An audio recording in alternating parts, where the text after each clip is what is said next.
What's happening in San Diego? Great Thursday morning to you. It's your midday hang, Annie and Elsten, together with you on San Diego's #1 sports station, 97.3, The Fan. Well, we're mostly all together. Craig Elsten, Braden Suprenant in our Odyssey studios, overlooking cloudy, gloomy Murphy Canyon. Annie Heilbrunn will be along. She texted us yesterday that she came home to some sort of plumbing problem, which are the worst. I mean, the absolute worst. That could be a lot of different things. It can be so many things, and all of them are bad. None of them are fun.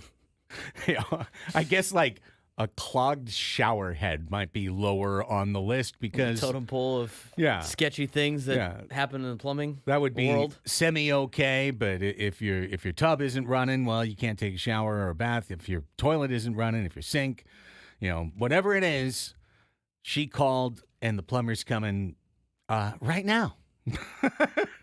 Whoops. Gotta love those, right? Yeah. I'll be there anytime between 9:30 and 3 o'clock. I'll be there sometime between when your show starts and when it's over.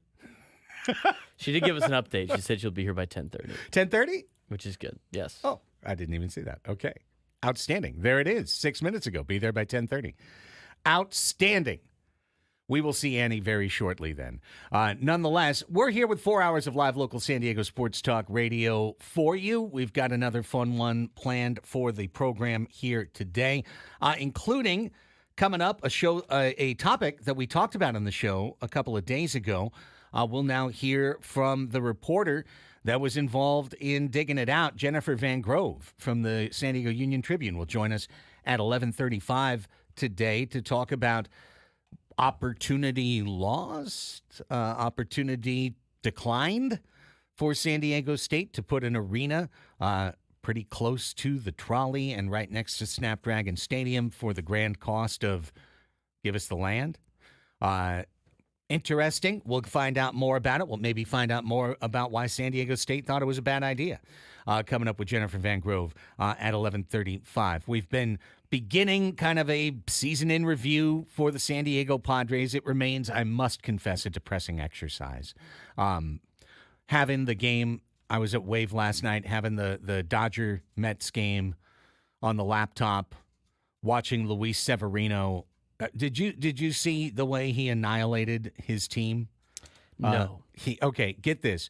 The Dodgers take the lead in this game on a walk and a progression of balls that are hit between the plate and the mound.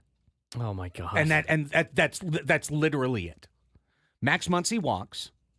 The next guy hits a tapper right in front of the plate, and their catcher, who is so far out of his league right now, Francisco Alvarez, that it's both hilarious and embarrassing.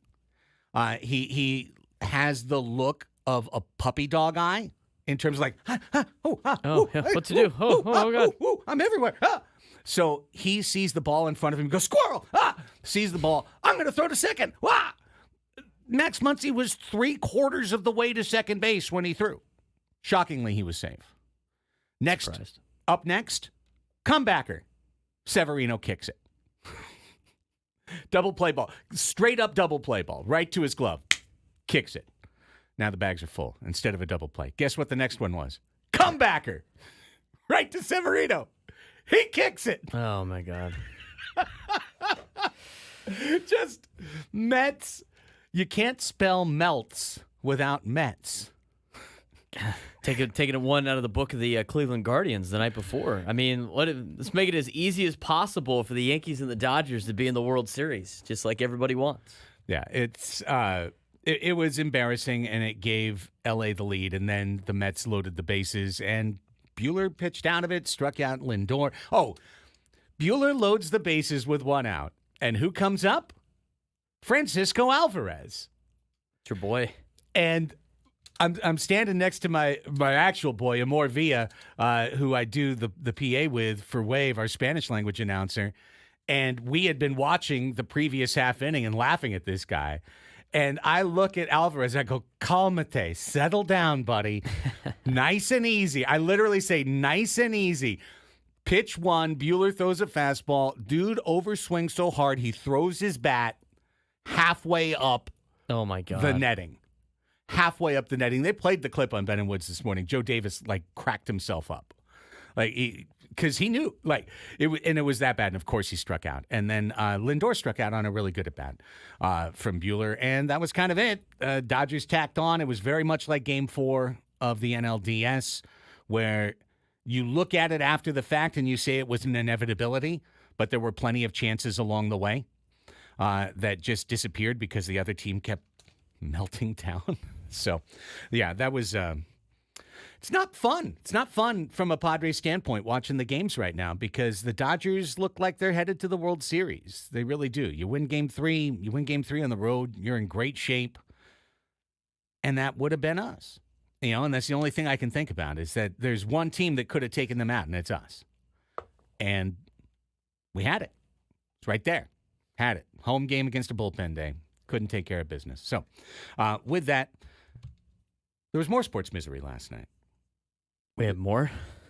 This is a tough. It's a tough Thursday here, Craig. Tough Thursday. Maybe we need to do what's good on a Thursday. I think we do. Tell you what's not good. Tell you what's not good right now is CONCACAF. Oh boy, CONCACAF. There is a saying in soccer that you sometimes get CONCACAF'd. Things can be going quite well for your club, but then you get CONCACAF'd, and so therefore you lose. And last night, San Diego Wave FC got CONCACAF'd. Pretty straight up. It was actually exciting, though, Braden, because when we chatted with Abe Zapata yesterday on the program about this CONCACAF Champions Cup group stage game, I knew that the Wave won the group with a win or a draw. What I didn't realize was that they didn't make the playoffs at all if they lost. So it was a playoff game. Win or go home? Yeah. Win or draw or go home? Win or draw or go home. And listen, facing a tough team, Club America, very good team. Team out of Mexico, obviously. But they were set up. They had their full team on the field. They had the best team they could play. They had rested players on Sunday to give them the full legs to go today. And a win or a draw. And the Wave are playing next year in an international semifinal as a first-place, group winner. So they're facing a second-place team in the semis. They would have had a chance to play for a cup, to play for a second cup, a different cup next year. And if they had won it, they would have moved on to the International Club World Cup. They would have been taking on teams from all around the world. I mean, what an incredible, incredible thing that you can do in the world of soccer, right? That you can be in your league, but then all of a sudden you can do well enough to earn these international opportunities. What about it? Hey, you know what? The Padres, they did finish second, but by being the top wild card, they've advanced to the Baseball Champions League. So now next year, right? Next year they'll take on, the best teams from Japan and the best teams from the Dominican and the best teams from Cuba and the best teams from wherever. Imagine that world where that exists, right? How fun would that be? It'd be fun. That's what a great opportunity would have been for our local soccer program. And then what happens? 23rd minute, our goalkeeper, team gave up a wide open opportunity. Somebody fell down, somebody slipped. There was a 2-on-1 counterattack coming in. Great chance for Club America to go up 1-0. Our goalkeeper was way out of net. She made a decision. She fouled the player. It's an automatic red card. She knew it when she did it. She knew she was taking herself off the field. But she felt if she let the player go and slip by her, this was going to be a goal for sure. And the Wave would be down 1-0. And as we said, lose and you're done. They're already out in the NWSL, so this is it. This is the whole season. This is the whole kit and caboodle right here. And she made a call. She said, no goal for you. I'll walk off. And, she hip checked her down to the ground, saw the red card immediately, walked right off the pitch, and the Wave had to sub out a forward to bring in a second goalkeeper and play 10-on-11 the rest of the match, at which point now winning is probably out of the equation. You're playing with one fewer player the whole match. So now you're playing for 0-0. Playing for the draw. Now the whole goal is don't allow a goal. And the Wave don't allow a goal. There was plenty of pressure. They played really, really hard. And then at the end of the first half, all of a sudden, as it happens sometimes, a chance materializes out of nowhere. Somebody slightly out of position. The Wave work the ball up the left side perfectly, and all of a sudden, here comes their French defender who plays up sometimes, who can race into the attack, Pearl Maroney, and she is running in on goal. She is in on net.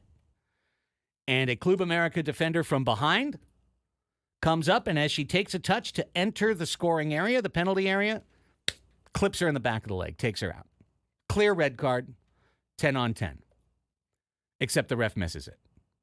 Oh, Just straight misses it. just doesn't see it. Just, she's looking at it, and she signals, get up, play on. Isn't that what VAR is for? You know what? That is what VAR is for. And, for example, on Sunday, when the Wave conceded their first goal, it came on a play that was Tee that up for you. was ruled nothing. But then VAR checked in, said, sorry, that's a foul, and it led to a penalty kick because that's the way it works. Except in CONCACAF, it doesn't work that way because they've decided no VAR. Because they say that, maybe in Panama, they wouldn't have the same video review angles as they might say in the United States of America or even in Mexico. And so potentially it's an unfair advantage to get the calls right. I've never understood that because they've had that in college athletics too and some other things. They even do it with what's it called? Like CIF. When you play in the CIF championship game, you're playing in these stadiums that have a play clock on the field, but you can't use the play clock because it'd be an unfair advantage. I'm like, for what? Both teams? That they now know where the play clock is? Right. Like, well, they haven't had it all year. But it's an upgrade. Why wouldn't you use the upgrade when you can use the upgrade? That doesn't make any sense. I understand the whole, if they can't wear headsets because they don't have the equipment and you guys do have the equipment, I understand that from that perspective in college athletics. But if it benefits both squads and both teams get to use it, right? Why isn't it an advantage for one team over the other? Because the Wave know how to use VAR more than the other club does? Just because literally, if we can't do it down there, then maybe we shouldn't do it here. They used to do the same thing in college baseball with replay reviews. They're like, well, this school can do it, but this school doesn't have it at their place, so they don't know how to. It's like, but they have it now. Yeah. Utilize it. So and Landon loses his mind on the sideline, as he absolutely should have. It was crystal clear. I went to click in at halftime to the television broadcast on Paramount. They said, absolutely obvious red card, no question about it.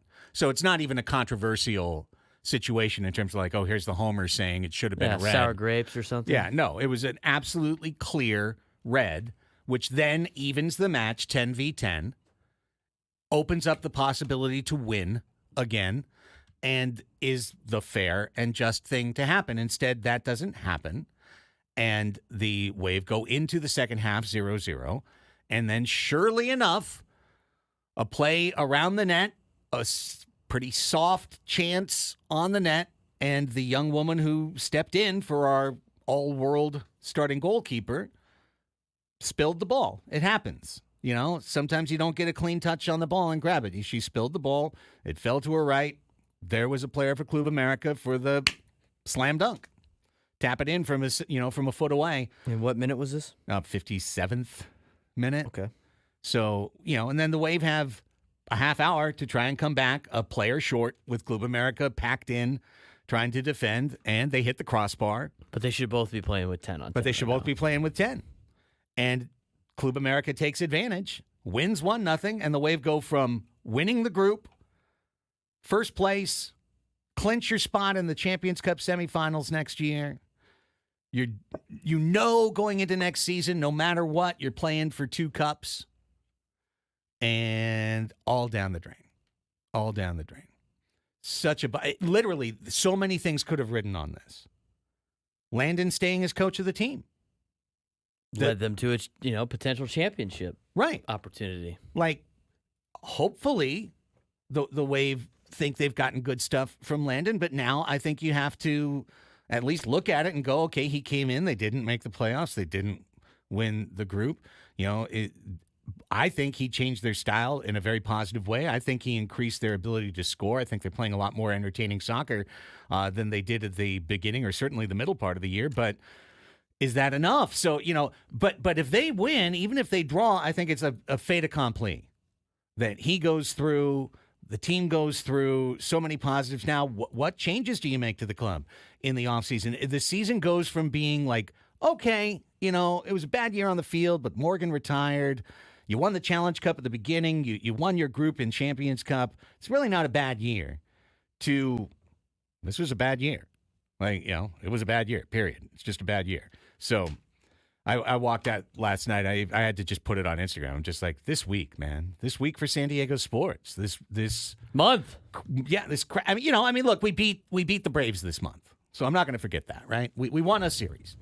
We won a series. We won a couple games, but the way it crapped out Wednesday last week to Wednesday this week, the way it ends for the Wave, much more unfair than what happened to the Sockers, to the Padres. Now I'm thinking about the Sockers.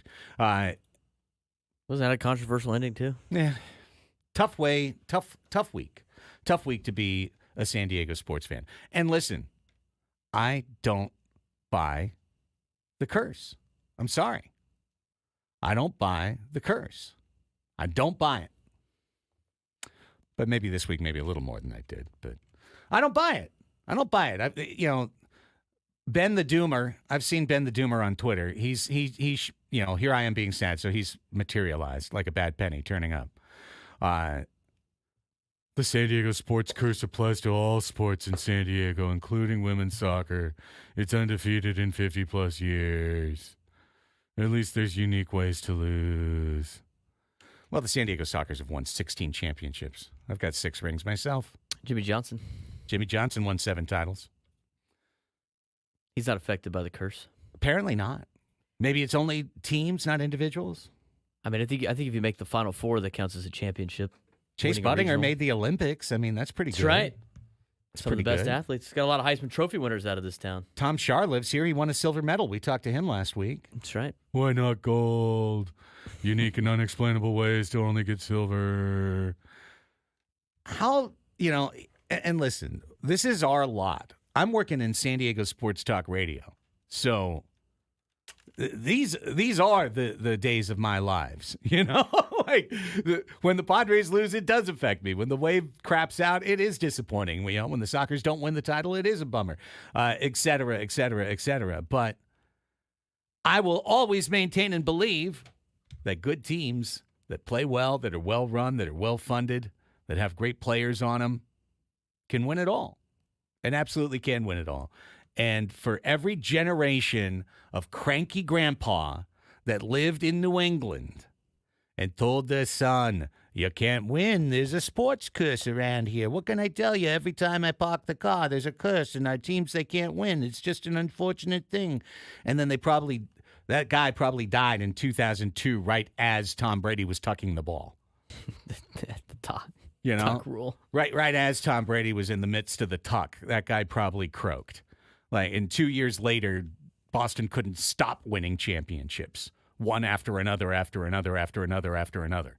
There's like 21-year-olds that have seen like 15 parades in their life. It's disgusting. It's disgusting.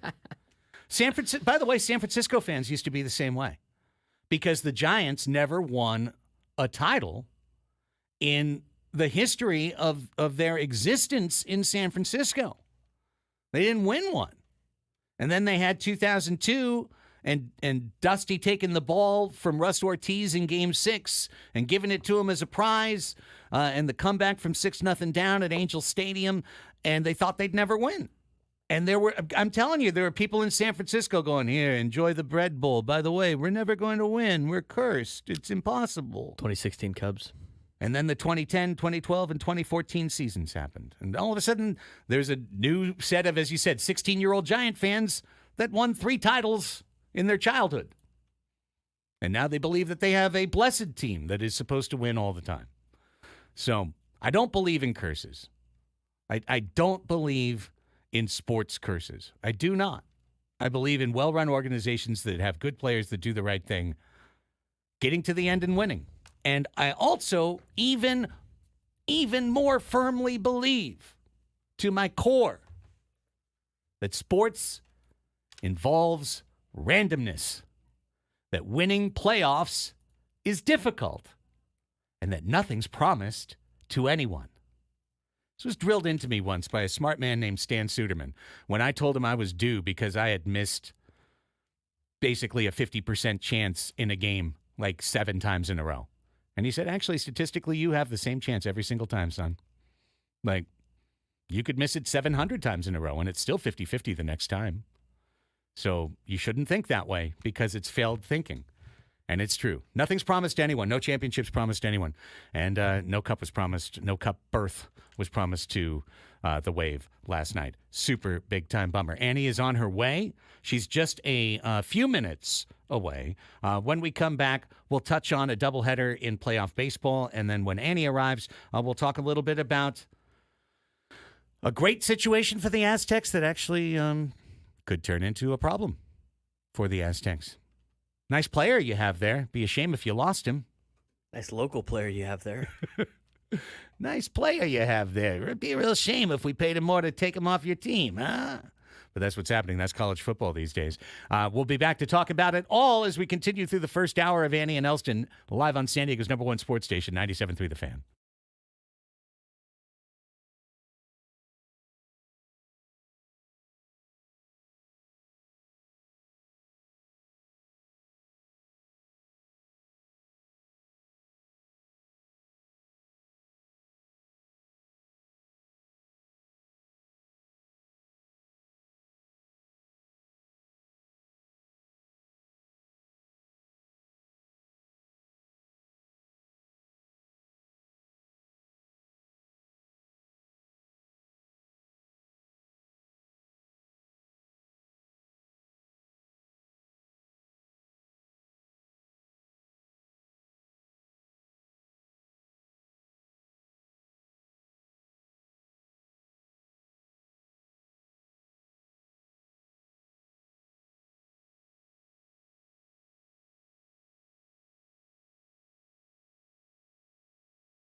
10:27 on the Fan. Annie and Elsten now full strength. Let's welcome into the program Annie Heilbrunn. Good morning, everyone. morning. I was with some hot water heater issue, but it's been flushed, or the sediment is flushed, or whatever the heck it is. So now there's hot water. Yay. Thanks for bearing with that. Oh, that's fine. I just got to kvetch over last night, and you weren't there anyway, so it was perfect time for a solo segment, to talk about an agonizing finish. I heard driving in, and that does stink. I mean, opportunity lost, it sounds like. Yeah, Sucks. you know. I mean, just, when you're playing for it all and then a terrible call that's obviously wrong that you have technology to fix and you don't fix it. Braden's point was valid. Why not do what is it called again? VAR. VAR. Whenever I hear that, I think about the vibes above replacement. Correct. Thing that Giannis, Too Much Mortons does. Indeed. Video assistant review. Okay. Is what that makes sense too. That's what that stands for. Or in case there's not an actual video assistant, then it would be video assisted. Just having because sometimes the ref will come over and take a look at it themselves. Nonetheless, none of that happened. I have to agree, though. I mean, it seems like if you have the technology, why wouldn't you use it? I've never understood it's that. It's an upgrade to your game. I think people that are in charge of leagues sometimes overthink themselves on what they think is fair and what's not. It's a lot of politics. We got CONCACAF. Yeah, you got CONCACAF. We got CONCACAF. That's rough. Well, sometimes you get CONCACAF. Yeah, it is Divine Sports Gospel. I'm getting the correction in the chat. I apologize. Matt Divine. Yes, I apologize. One of the offensive assistants wears the VAR T-shirt in the clubhouse that it has the Divine Sports Gospel. They made them. I think. Matt sent them a bunch of T-shirts in the mail. Yeah, Profar wore it one apologies. time. Still getting trade off of that, obviously, to this day. There it is. Yeah, Too Much Mortons is the Power of Friendship one, which I also think is nice. But anyways, I need the Mets to start. I need the Mets to get it together. Mets, I need you to get it together. I think you got to pick your fight with Grimace. I do. I need to go Grimace find ain't getting Grimace him going. and say, "What? You need a burger, buddy. You need a hamburger or something. You need a cookie. You need apple pie." I think Luis Severino just needs to take pitcher fielding practice a little more seriously next spring. Hey, you know what? Bill Chrismat's good at that. Maybe you can learn from Bill. I mean, they did have Bueller on the ropes there in that second inning again, but they couldn't cash in. And I heard you talk about all the mistakes the Mets made. It was the Mets' mistakes and not the Mets' miracle. And I'm only, by the way, I'm not rooting. I just want the Mets over the Dodgers. Sue me. Yeah. No one will sue you. Can't spell melt without Met. Yeah, that's a new. Just thought of that today. That's good. Can't spell melts without Mets. I need you to turn it around, Mets, and become your magical self again. But I don't know. I guess I'll watch tonight. It's a tough watch when the Dodgers are winning and cruising. Could it be? Now, this is, I had to tell myself, Annie, that's a loser mentality. Because I was like, could it be good for the Padres that the Dodgers end up going into the World Series? Maybe they're a little tired next season. Maybe they're a little we've seen it happen before, right? You get the hangover. But then I was like, nope, stop that. Major reach. That's a loser mentality, and that's you need something else to happen for you to succeed, and that's you don't want to go on. You don't want to go down that road. You don't want to give them a championship to make you win a championship. Forget that's that. Right. You don't want to think they've got to do this in order for us to succeed. Nope, don't do that. No, you can't. You've got to forge your own path. Yes. What is your take? And I know your take on San Diego sports curses, don't I? I mean, I don't believe in San Diego. I do, but I don't. I mean, it's fun. I was there watching the Chargersing and the Padresing, and it's bantery, giggly stuff to me. But here's what I think happens. I think that the mentality breeds more of it. Do you see what I'm saying? Yeah. So when you start thinking everything is going to go wrong, things end up going wrong, and I think that is maybe the one truism I would give that, because I think San Diego can absolutely go out there and win a championship, and San Diego deserves a championship, and it's going to be amazing if it happens in our lifetime. But I think I think that it's absolutely doable. I think sometimes probably maybe that that thought process of, oh, well, here's San Diego again, can't get out of their own way. I think sometimes that can hurt anybody that has that kind of thought process. Now, Adam in the chat says, you guys haven't been here long enough. The 70s and early 80s were full of crazy shenanigans. Well, sure, but like the holy roller has no impact on whether Manny Machado takes or swings at a slider outside in Game 1 of the National League Division Series. And look at the Cubs, right? The Cubs thought they were cursed. Correct. And they made it past that. So it's I think it's really hard to win championships in sports. I think it is too. You have to have a lot of things go your way, and it's just a hard thing to do. And I think look at the playoffs situation for Major League Baseball. It's ridiculous. I mean, it doesn't even make sense. I almost now understand.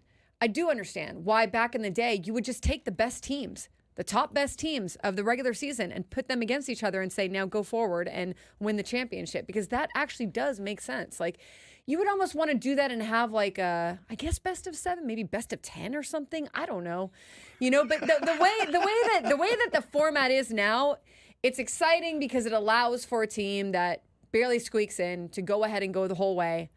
But it also doesn't really make a whole lot of sense. So, but it is the format. You got to play the hand that you're dealt. I think what's making this playoff so uncomfortable for me right now is the good old best of 10. You get to 5-5 and you just walk away. Okay, maybe you're right. Best of 11. Just be You of got to an make it odd best number. of 11. That sounds like something CONCACAF would come up with, Annie. math Best wasn't of 10. mathing. And then at the end of 10, they just look at each other and go, which team did we want to win at the beginning? Okay, this one. That was some hashtag girl math for you. Fine. Best of 9, best of 11, one of those. Best of 15, whatever. Okay. I used to believe in the curses just growing up in San Diego, but then I've slowly started to realize that for the majority of San Diego's time with sports teams, they have had some really ridiculous ownerships. Thank you. And that's the that- thing. that Like hurts it people, too. The people never biggest want. curse is Yeah. ownership. People That's the never want to biggest admit curse. that, but Yeah. it's like, especially when they're your team. And the thing, it's changed right now, obviously. I mean, the Padres have made the playoffs more times in the last couple of years than what was in my lifetime for a long period of time. And it's a change in ownership, and they're putting money into the team. And you know what? You're not going to win every single year. It's very difficult to do. It's very difficult, especially in baseball, where you got random things happening. But you look back at all those Charger teams, it starts from the top. I mean, it's just the way that an organization is run, and bad things happen to organizations that are poorly run or poorly coached or poorly this and poorly that. That's why I don't think the team in L.A. That plays football is going to win a championship. There's a difference between the Rams winning one and then the Chargers having to do with all their stuff. They got people say it's the Spanos curse. It's just the Spanos stink. And the same thing is said. True. I mean, you can say the same thing about a lot of organizations. I mean, the Bengals are awful. The Bengals are run very poorly The in Padres Cincinnati. haven't always been run well. I mean, that's No, fact, right. I mean, there's been a couple of owners here and there that have been okay, but if you look at San Diego's sports history, I mean, you have arguably two of the worst owners in the history of sports owning franchises here, with Sterling with the Clippers and the Spanos family with the Chargers. I mean, is that a San Diego curse with that sense? I mean, maybe like the wind didn't blow your way and who ended up buying your teams, but it starts from an organizational standpoint. When you don't run things well, you're never going to win a championship. At least this ownership with the Padres gives you a chance to win. Yeah. And they got a chance to win. And the other thing that hasn't worked out in the San Diego favor is every time that they have had a great team, they've run into the greatest blank team of all time. Yeah, no, I know. The greatest Yes. Tigers team of all time. The greatest Yankees team of all time in 1998. The greatest San Francisco 49ers team that has ever been assembled. Greatest So, Dodgers team. well, not if they lose to the No. Yankees. I don't think they are, but No. I don't either.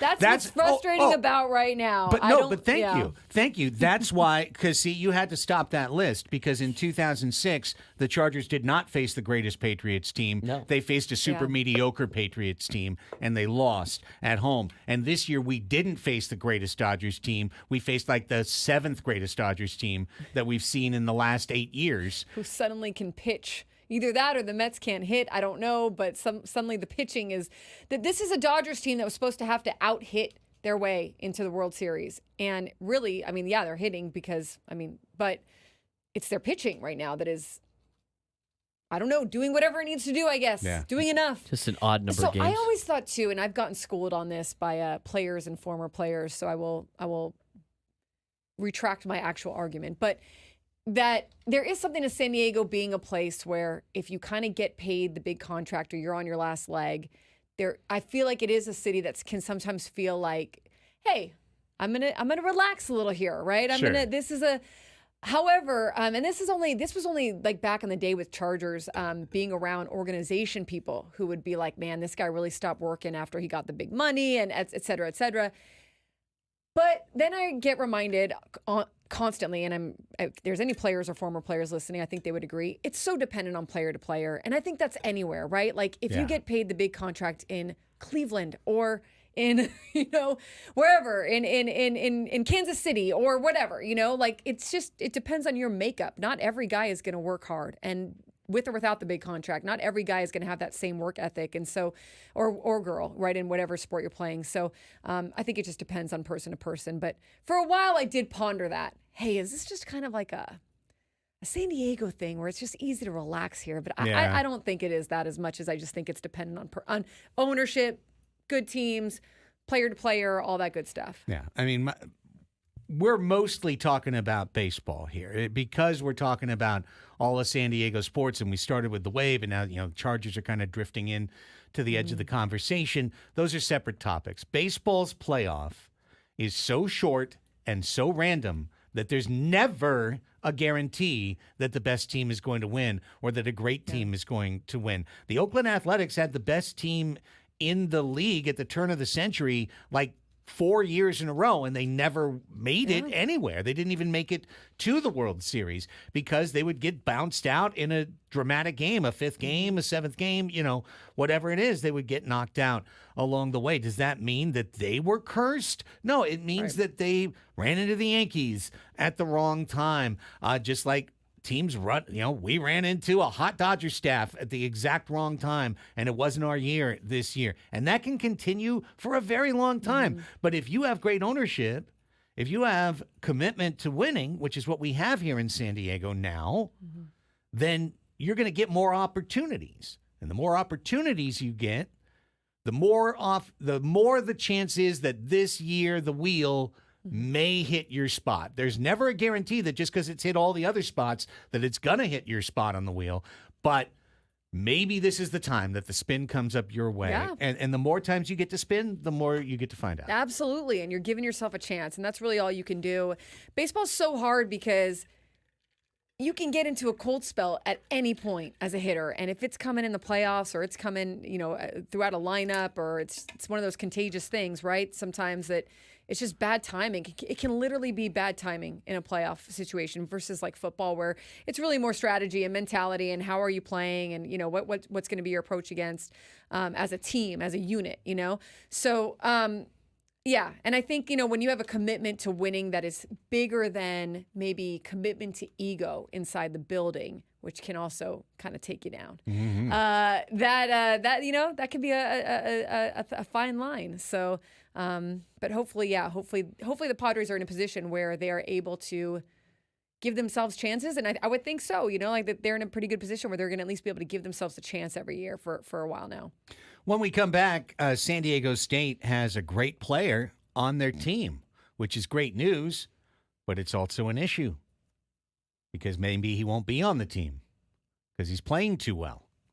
It's the new world of college football that we get to explore once again when we return. Annie and Elsten go until 2 today. San Diego's #1 sports station, 97.3 The Fan.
10:47 on the Fan. It's Annie and Elsten. Coming up in our second hour, we will continue our Padres season in review. We've been threatening to evaluate the coaching staff for 2 days. We're going to get to it. We're going to get to it next segment, unless we get sidelined and derailed by something else. Tomorrow. Right, then we'll kick it down the road again. But I believe we will get there.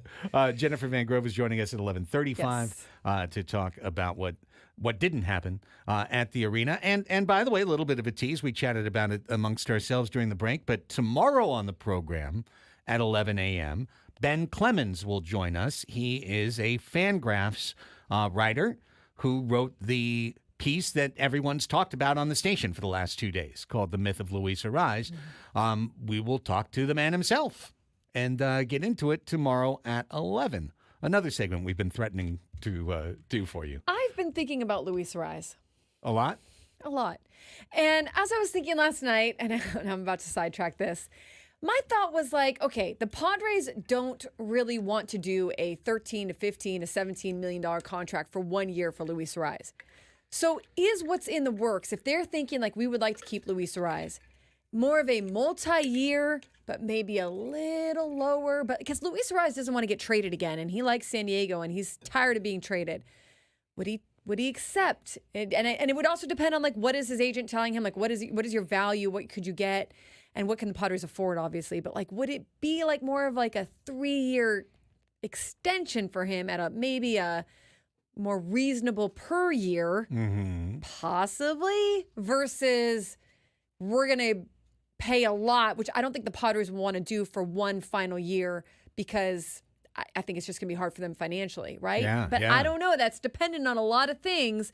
That they're going to bring him back and give him multiple years, that he would take that it would all work out, but He is 27. It's one of those things like, yeah, he's not old. He's still got 3-4 prime years remaining in his career. Right. And I don't think he's going to forget how to hit. I think if you can, I think he's going to be able to hit for years to come.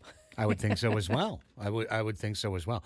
So we'll talk to Ben Clemens tomorrow about all of the ways. And here's the thing. I think a straw man is often created, which is analytics hates Luis Ariz. No, here's another way to put it. When you analyze Luis Ariz in the context of the rest of the league, things stand out in terms of what he does and what he does not do. Mm-hmm. And it's not just looking at him, it's looking at him within the context of everyone else that plays his position, that leads off, that is a run creator, so on and so forth. What are his values beyond purely the batting average statistic that you see on the scoreboard or on the bubblegum card? Right. So we'll get into that all tomorrow. All still to come. Pretty exciting. And I was watching the Aztec game, this weekend when they were taking on Wyoming, and Trey White came around the end and sacked the Wyoming quarterback.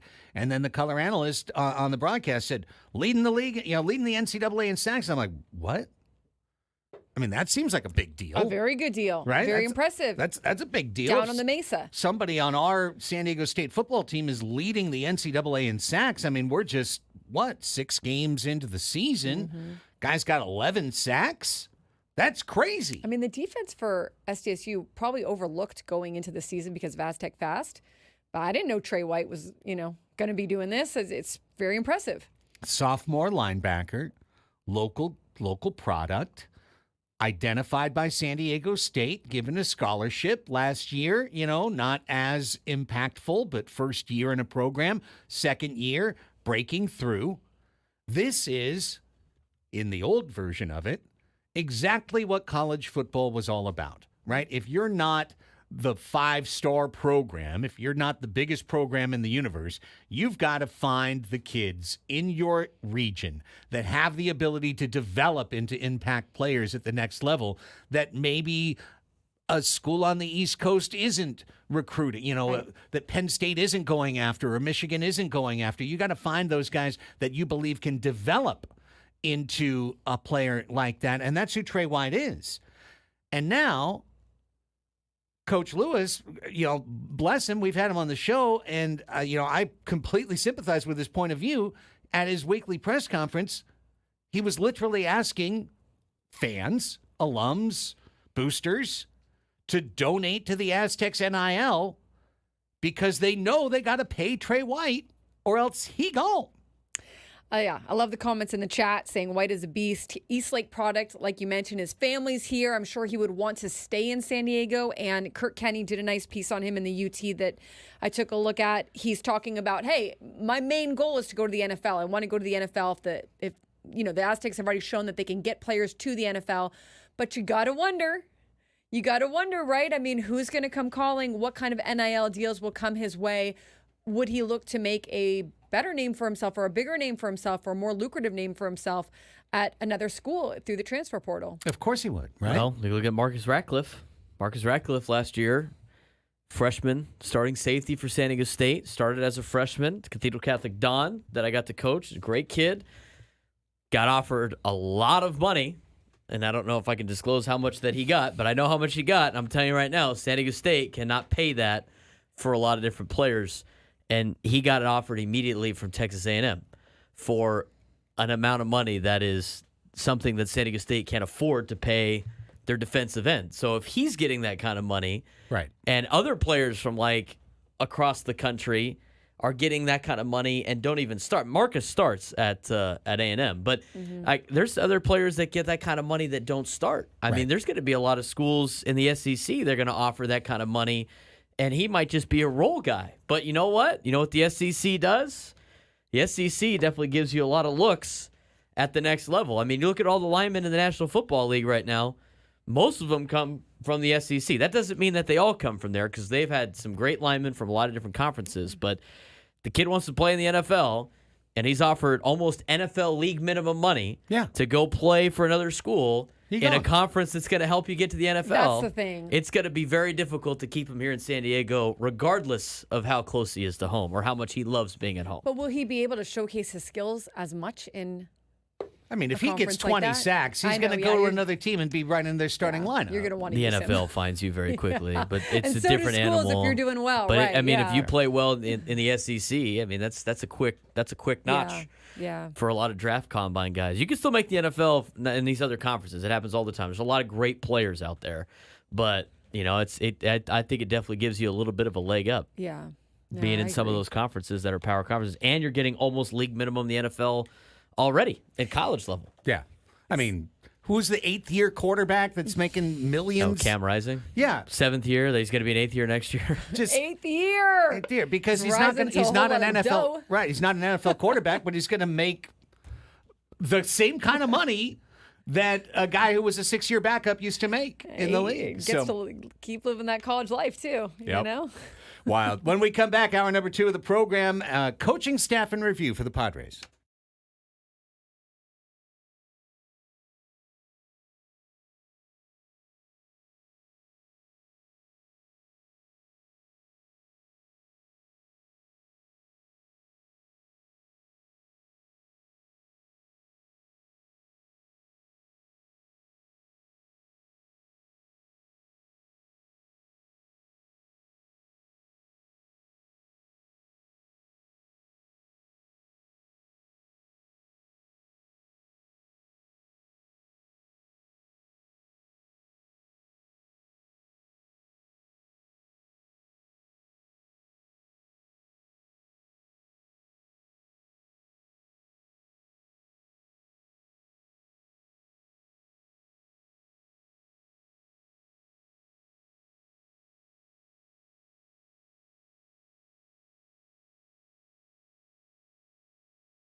Welcome back to the program, everybody.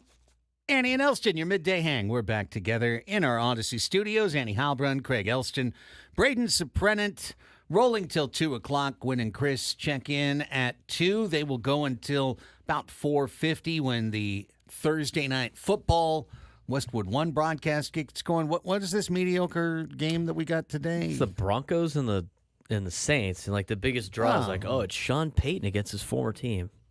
Okay. This could have been our beloved Saints, in which case we would have been in a spiral here, having lost 4 in a row. The Saints started off well, but well, the Lions are kicking ass, so Yeah. we're off to a good start with Detroit. We're doing good with our beloved Lions. Yes. Beloved Aiden Lions. Hutchinson, 2 though, and pour 4. one out. Broncos 3 and 3. R.I.P. Okay. That's a brutal injury. Yeah, dude. light a candle for for Hutchinson. We picked a team that had a player get an injury that one of our members of the show has also suffered. Yes, actually, maybe that is like the link. That's the you know? draw right there. Right, the draw. Maybe that's I'm connected. The butterfly to Aiden flapped its Hutchinson. wings. Right, That's yes. right. You snapped your tibia Connected and to fibula the years yes. ago. So and their best defensive lineman had to do finally, it. The ripple reached if I Hutchinson. Could The talk to prophecy. Aiden, I would tell him about the recovery, the injury. We would bond over it, but Prophecy. I'll try to call him another time. Our beloved Lions have a huge game this weekend against the undefeated Vikings. But that's a segment for later in the show, potentially. That's a tough. Or another day. That's a tough one because they got the San Diego ties. Yeah. No, it's going to be Although- a good game. Kevin O'Connell rung the bell and the Padres lost. He revenge. He did run the bell. He did rang ring the the bell. bell. He His rang the name bell. was unfortunate. I don't like to call this. I shouldn't call it out. His name was spelled wrong on the It video board. was. But anyways, It happens. It happens. It happens. Maybe that's why they I lost. spelled Curse. names wrong as well. Yes. The curse of the Kevin O'Connell name spelling. However, It's always Padres Productions' fault. It's the no, Kershaw it's meme. not. It's I the don't know misspelled anything name. graphic. It's Don't not, throw it's him under not, the it's not. bus. No, Good and I people shouldn't work even- there. Like, yes, good people do, and I have made plenty of mistakes in my lifetime. So, but he did. He was very enthusiastic. He was boisterously rang the bell. It was nice to see him, his face at the game. He gave his part. He did. He did his part. He did. He That's gives right. he gives the Vikings curse of never winning a big game, being 0 for in the Super Bowls. Thanks. Thanks for nothing, KOC. Thanks for nothing. Hope our beloved Lions kick your ass on Sunday. Oh, man. Well, I mean, I did. We are grasping at straws for We are. some extra energy in this game to make it meaningful for us. Hey, listen, I'm trying. I'm doing the, Beloved Lions. I feel like I've done my level best to get back into football this year. Before we got this job, I had spent 4 or 5 years not being interested in football, weaning myself off of it. Was a perfectly fine existence. Was living my happy life, no worries. But, I don't think that's fair to our dynamic. The winter is here. We've got football to talk about. I'm not going to be ignorant to it or resistant to it. So, I've re-embraced. And thank you for giving me a mechanism with our beloved Lions. I need mechanisms. Plus, when Jake's jersey arrives Well, for I you, can't you're going to wait. be extra fired up. Yes, I'll be wearing it on Sundays. The right That's color right. jersey. I'll be The wearing right it on color. Sundays, Yes. guaranteed. So, anything for us is all I'm saying. But football's, I watched football my whole life before, so it's not like, oh my God, I'm watching football. Like it's football. Is it harder to sit and watch a full game? I don't ever. Yeah. I don't ever. Yeah. I mean, I used to with the Chargers. Yeah. But now it's not. I just watch Red Red Zone Zone. yeah, now for the exactly. NFL. I watch That's it. highlights mostly. Yeah. it's just Red Zone. And I then just put it on Red Zone. College football Or I'll Saturdays. put it on in the background sometimes. If Oh, I'm that's what I not do. working. Yeah. College football Saturdays, I'm not working. I do my own Red Zone. Yeah, I know right. all the channels Yeah. that all the games are on. Flip, We're like, flip. I'm going to watch Yeah. this, Flip, this. flip. There's so many commercials. There's College other football's commercials have gotten even worse, but makes a lot of sense because all these TV companies basically pay for this organization, pay for this league. But college football, I forget how short NFL halftimes are because I never watch a full game. I always watch Red Zone, and then in the playoffs, and I'm like, oh, that halftime was short. Oh, because I'm used to college football halftimes taking 35 Yeah, minutes. because the band's got to come out. Both and- bands yeah. got to play and all this other stuff. If I had a halftime of 30, I'm out. See ya. If it's 35 minutes, It's not that long. It's like 20 minutes, but still, it's ridiculous. That feels long. It's ridiculous. Really long. Almost as long 'Cause as you go it took run an us errand. Right. to get to the Padres coaching staff in review. On the third day that it's written on the menu, here it is. What's on the menu? What's on the menu? Mike Shildt is on the menu here. Delicious. We're going to slowly, methodically work our way through Matriculate the ball down the field. We're good. 3-yard Between runs. commercials. 3-yard runs, quick out passes to the sideline.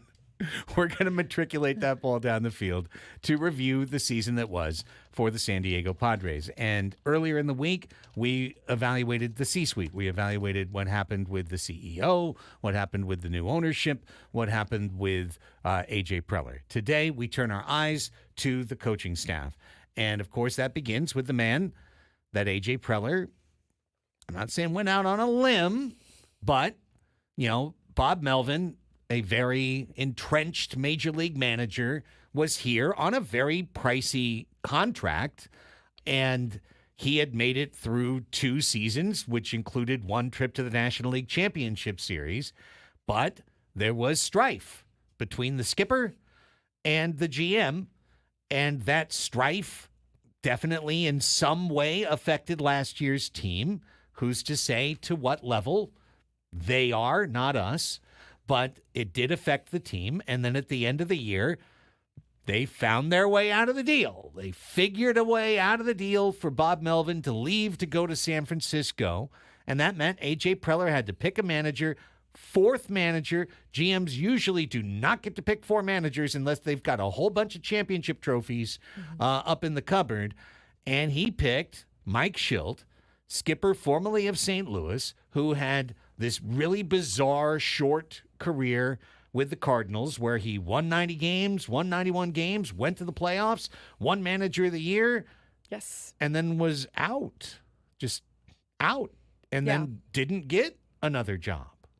Yeah, and I mean, you still hear Cardinal fans talking about how they should have never let Mike Shildt go, and letting him go was a mistake. And, it's still something that's been talked about with them, especially in the seasons that they've had since, which have not been as successful for them for a variety of reasons, probably. But Mike Shildt, I think, benefited tremendously, and this is by no fault of his. I mean, it's a good thing, from being in the organization 2 years before taking the manager job, and having the ability to see what did and didn't work for Bob Melvin, right? But also form some relationships with the players, get to know them, get to know the organization, form a relationship with A.J. Preller. And I think for this organization, that was what they needed. They needed someone, because if you would have brought in a new manager from the outside, there would have been this learning process once again of and that's everybody, right? I mean, think about if you're starting a new job, you're always a little like, whose toes do I step on? How much of a role does so-and-so have? And that whole thing. So I think it was good for him to be able to just kind of bounce off of the relationships he already had. Yeah. And he did a tremendous job. He did it. I mean, we're getting there. Oh, okay. Yeah. Okay. TLDR, Shildt did really well this year. I mean, 93 wins, and a trip to the playoffs. He did nice. I think it'd be hard to say otherwise. Well, I wanted to bring up that prehistory just to add the context of the situation Mike Shildt inherited. His second managerial job. He is now the 4th manager hired by a GM who is coming into a season on a hot enough seat that at least some folks were saying if this team doesn't make the playoffs, if they have another bad year, A.J. Preller could be gone. Mike Shildt gets a 2-year contract. 2-year contract in Major League Baseball for a manager is the equivalent of a 1-year deal. It is, you've got this year, and if you're good enough, we'll probably extend you. And if you're not, we'll probably fire you. Or if we bring you into the second year of a 2-year deal as a lame duck skipper, you have to watch your back in April if the team starts 6-12. Yeah, and my comp here is going to be Torey Lovullo from the Diamondbacks, who I believe got he was on a lame duck contract, and then they was I don't remember, honestly. I got to look it up when that was, but if it was before the World Series, after, it had to have been. Probably had to have been. I don't know, but they renewed him in the middle of the year or early on in the season ish, and so it's not like it doesn't happen. I think that it's definitely not the norm. Usually you have a manager, if you're going into a lame duck year, you get something done in the off season, or there's just kind of pressure on both sides of where do I stand? What does this mean, et cetera, et cetera. However, times are changing in baseball, and I do believe that. I think that you're going to have managers out there who are looking for jobs. I feel like you have less, and correct me if you think differently, you have less of a leverage these days as a manager, maybe. Oh, right? I agree. Absolutely. And so I don't, it'll be interesting to see, like, and for an organization like the Padres, who have had, this is their fourth one, like you said, their fourth manager. And, how much rope, how far out are you doing contracts, I guess is my question. Yeah. By the way, to fill in those gaps, according to our friend the Google, Torey Lovello had been working on 3 consecutive one-year contract extensions, and then when they went to the World Series, a week after the World Series, he got a 3-year deal through 2026. But imagine, so every year you're like, okay, you got to operate the team as if you're coming back, and you do care about the people and the guys and everything like that.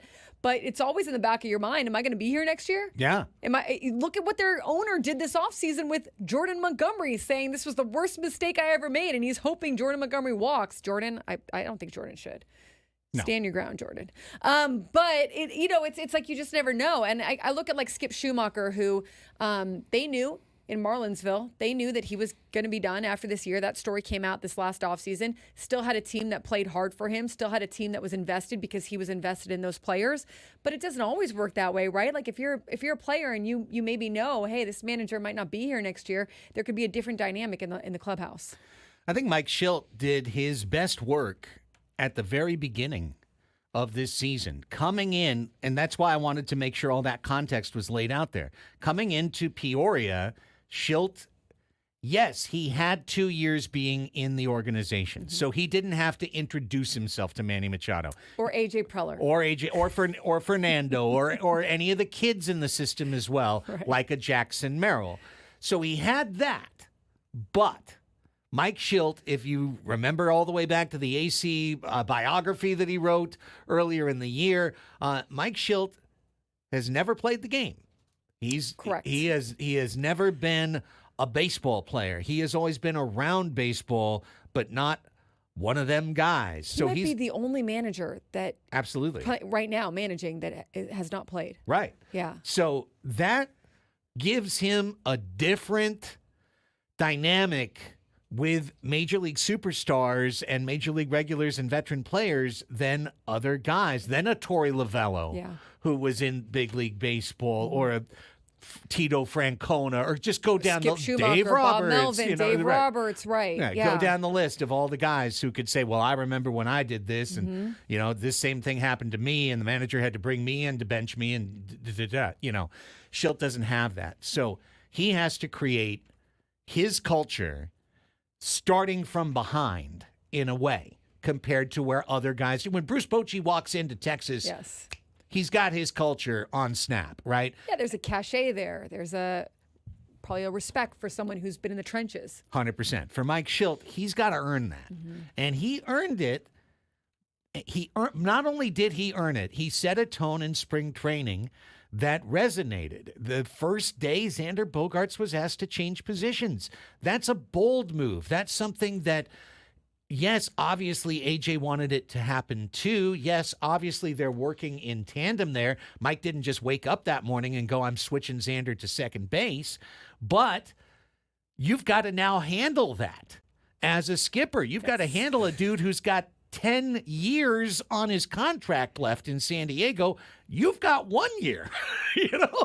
He's got way more job security than you do, and way more guaranteed money coming. So the combination, that move was just a tone setter for me, because it was like, yes, whoa. And that was a most likely, very confidently I can say, front office move that you're right, Mike Shildt had to handle in terms of how you're going to, make sure that this player doesn't feel like we're just don't care about what he has to do, right? Right. And I mean, then the knock on.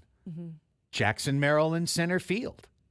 Embracing that. Creating an environment in which a kid can develop, but also be welcomed, also be folded in, not be hazed the way you see some other guys in other organizations. For them to treat him gently, start him hitting ninth. He drifts his way up. Now, did they even maybe go a little slow on that? Maybe they did, but the kid rewarded him with what could still be a Rookie of the Year season. The offense was asked to change fundamentally in spring training through Victor Rodriguez, through the rest of the hitting staff. But again, that's Shildt setting a tone. We're going to play a certain way. All those little pithy aphorisms that we alternately embraced and rejected as the year went along based on the team's performance, he said them steadfastly all the way through. We're going to be elite adjusters. We're going to get better as the game goes on, better as the series goes on, better as the season goes on. All of those things, we remember them because he said them over and over. And I really think more than any like individual move in the season or how good he is with the bullpen or anything else, I think just the way he created, set the culture, and had the confidence, the nerve to negotiate this all on the basis of the GM who's got my back could be out the door, and if he's out, I'm done too. I think that's why I've got that at the top of the list of the many things that he impressed me with this year. Yes, and I think on that note too, you can look at it like it had to succeed.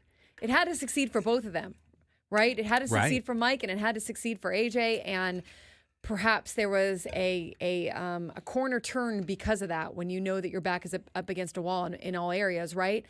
But for Mike Shildt, I think it's important to bring up like what you said about how he hasn't played the game, and I think what you see in him is a guy who understands that he hasn't played the game and is obviously aware of that and aware of kind of what players might think of that, and so he's done just a really every job he can inside of baseball to learn the game and to make sure that he's done all the work in the minors and that he's done all the work with player development and that he's just been around so long and learned from some of the greats in the Cardinal system that he's able to bring that in. And so I think it's a good point. You know, like you bring in, you try to fill those gaps wherever you can, and that's what he's done as much as you can for someone who hasn't played professionally. So, and I think too, like, you know, when there's guys in the clubhouse who, you know, like, look, it's always dependent from guy to guy. Some guys don't care, right? It's like manager just mostly is, you know, as long as they don't get in the way, it's like whatever, you know what I mean? Like manager doesn't help or hurt all that much, right? But in terms of like, I look at how some guys like Jerks and Profar talked about Mike Shildt and David Peralta, and you know, just in terms of, hey, he lets us play our game. He lets us play the way we know how. He lets us make decisions. He lets us go out there and kind of play free. And I think that's a huge deal for some of them who have been under managers who either get on them for every little thing. And it's like, sometimes it's like, man, the player knows he made a mistake. You know, you don't need to like make, you know, some managers want to make a scene, and sometimes it works. I'm not saying it doesn't always work, but you want to like get on the guy in front of everyone and make a whole theatrics out of it. And, like I said, certainly that can work at sometimes, but I think that there are a lot of players who respected the fact that he respected them and their maybe baseball knowledge or baseball experience or the ability, as he likes to say, to partner, you know, and so all those things kind of worked hand in hand. And I think that it went pretty well. I come back to the fact that baseball clubhouse culture is extremely insular. It's extremely, did you play the game? There's a club. There's a fraternity. It is a tight fraternity that would not fill a major league ballpark to capacity. All the players in the history of the world who have played Major League Baseball, that is taken remarkably seriously. So, if Mike Shildt thought that he could come in and, you know, proverbially turn over the post-game spread dinner, you know, no food for you guys, you stink, or go to his post-game press conference and rip a player to the media, he is in a unique position to lose all of his respect faster than any other. I played the game. I can tell you, look at my bubblegum card. I hit 500 home runs, you know, et cetera, et cetera. So again, that's the playing board that he has to play on to be a big league manager, is to work within that. And so I think in this day and age especially. Yes. So that's why we saw him adopt the style he did, right? Ha-Seong Kim runs into ridiculous outs in Anaheim, right? Came traipsing into third base 30 feet behind the play. And when he was asked about that play, what did he do? He backed Ha-Seong Kim to the hilt.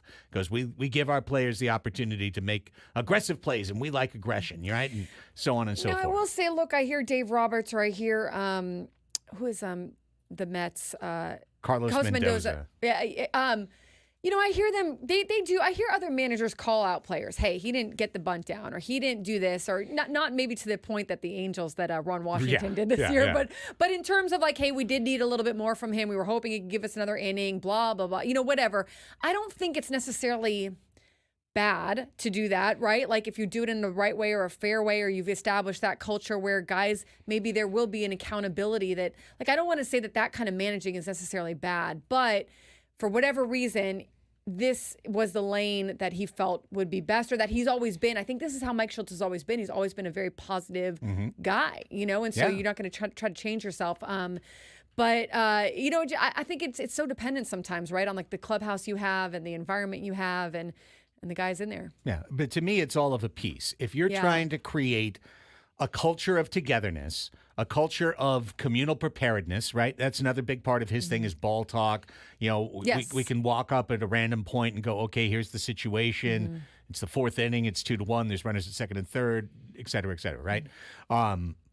When you want that, and you're trying to give your players the freedom and creativity to be leaders themselves within the clubhouse, to self-govern, but also to do it in the way that you and the coaching staff want, right? So that's the ideal scenario. Exactly. And it's moving an aircraft carrier. It's going to move slowly, and you can't make sudden or big moves. I think Mike was outstanding at negotiating all of this as a first-year San Diego manager. Yes, in the system before, but first year in the dugout, on the bench, all the time. I think it was outstanding the way that he was able to thread that needle very, very effectively. Yeah, I mean, it still takes finesse. It still takes like a little risk and trust of your your players and the way you're doing it. And they need to trust you. And I think that it definitely was something that he should be proud of, and that they should be proud of for building there. And I think it also goes hand in hand with AJ Preller's clubhouse that he built this year, and with some guys having good years, right? Like some guys being able to take the reins. Even the addition of Jackson Merrill, I think, helped some of that along, right? So just in terms of like some of those veteran guys having a different view of what it meant to be, like, seeing it kind of through a rookie's eyes again, that was having success and that was looking to them for what they do, and that sort of thing. So it all goes hand in hand. But in terms of, there's always going to be, right, like you can't just walk in and expect it all to go your way. Mike Shildt had to really intentionally and purposefully go about that, and he did. We will broach the subject of what a Mike Shildt contract extension might look like. I feel like it's inevitable. We'll probably do that to button the end of the hour. Right now, just looking at where we are with the clock, let's take a timeout and come back and call upon Jennifer Van Grove, San Diego Union Tribune reporter, talk about another subject that we have covered earlier this week on the show. It was a subscribers-only story on the UT, so if you weren't a subscriber, if you aren't a subscriber, you didn't read it, but how the Oak View Group, a very powerful sports architecture company, I don't know what's the right word to put on it, land developing company, offered to create an arena for San Diego State to put it right next to Snapdragon, and how they passed on it. We'll talk to her about that as we continue. It's Annie and Elsten here till 2, San Diego's #1 sports station, 97.3 The Fan.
Welcome back. It's Annie and Elsten here with you. San Diego's number one sports station, 97.3 The Fan. Rolling till 2 o'clock. Hitting pause on our coaching staff review for the San Diego Padres. Mike Shildt sure did a lot of good stuff this year. We do remind you that baseball coverage on 97.3 The Fan is presented by T-Mobile. Head to T-Mobile.com and get a great deal on an iPhone 16 Pro. But right now, we're heading out to a pro. On our hotline, it is Jennifer Van Grove, reporter for the San Diego Union Tribune, joining us now. Jennifer, Craig Elsten, Annie Heilbrunn here. Thank you so much for your time. Appreciate it. Yeah, of course. Excited to talk to you guys. Well, let's get into it. We read the story and talked about it on the air earlier in the week that you had up for subscribers on the UT about, hey, listen, this is the nitty gritty of journalism, right? Public records requests, getting behind things that state institutions don't want you to know. And what you uncovered was at least pretty saucy in terms of the opportunity that was presented to San Diego State. Yeah, so this has actually been almost 3 years of reporting.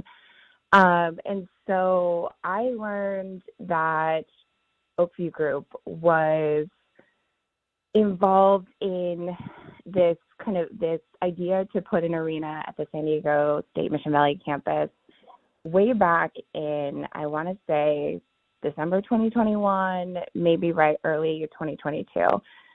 And I learned about it because Oakview Group had been attached to one of the sports arena proposals that ultimately didn't make it. But Oakview Group pulled out, and then there was some chatter of, them possibly pushing an arena at Mission Valley.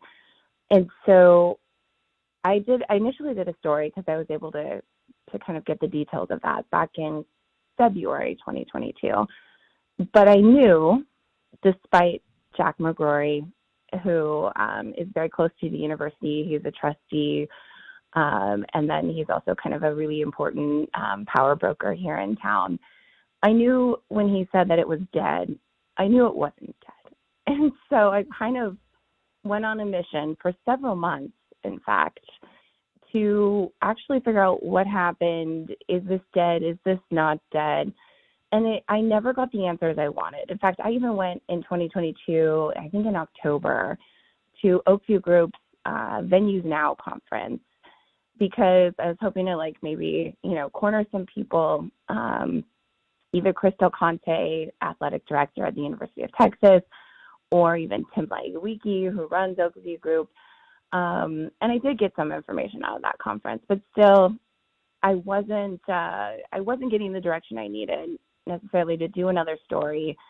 And then there's also the notion of over reporting or over emphasizing something that may not be active or alive. I didn't want to give people the impression that this was happening if it wasn't.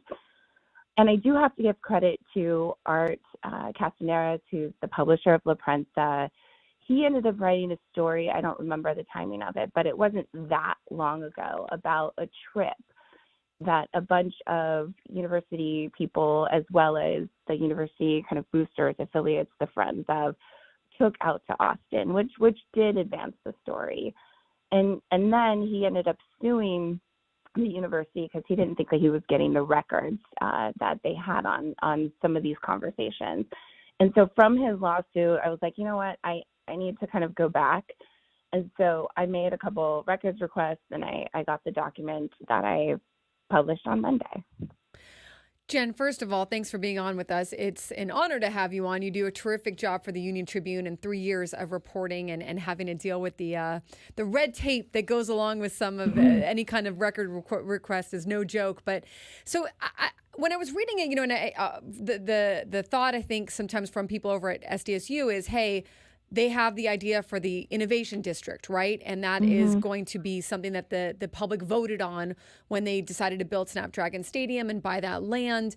Did the arena affect, was it kind of killed in the sense of hey, they've already voted for the innovation district, and so it really wouldn't be possible to build anyways? Or was there a timeline difference here where it really was kind of more in the works in terms of something that could be viable for the university?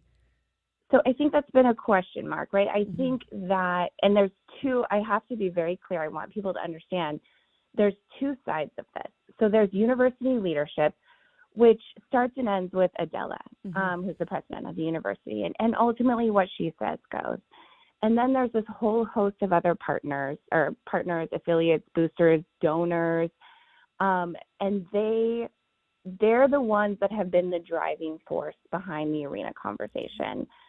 And so I do believe that the university leadership has wanted to stay true to their master plan, the campus master plan that their board approved, that was based off of the language in the ballot measure, and also linked to the purchase and sale agreement with the city, way back in 2018.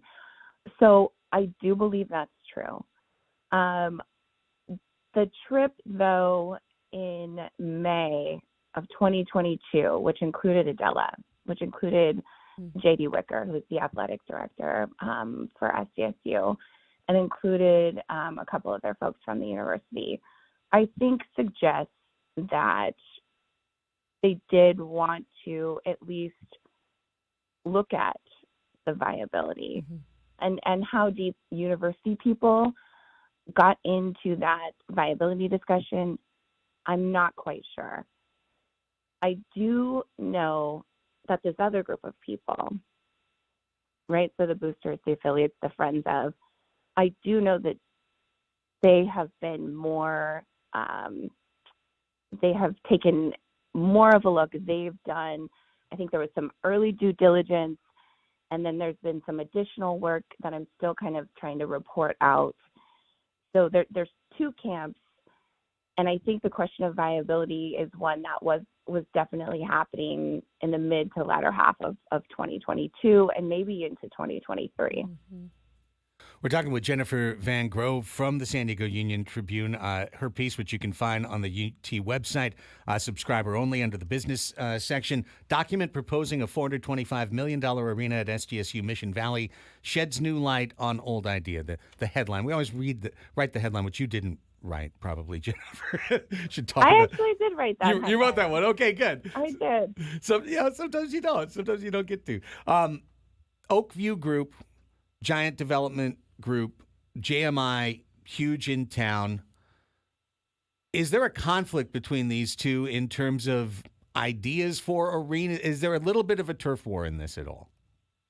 Oh, no, not at all. I don't think that's the case at all. I think Eric Judson, who's the CEO of JMI Sports, I think he was kind of the initial connecting point between Oakview Group and some of his contacts, and Jack McGrory, and at the very beginning of the conversation, Ron Fowler, and then so he's kind of the glue that holds everything together here. I don't believe that there was any sort of a turf war. I think, had circumstances been different, and maybe even still to this day, there would be an interest to continue this relationship with Oakview Group. In your opinion, Jen, and you do a great job of breaking down a very complicated topic. In your opinion, do you think that there was an opportunity cost loss with this? That's 1A.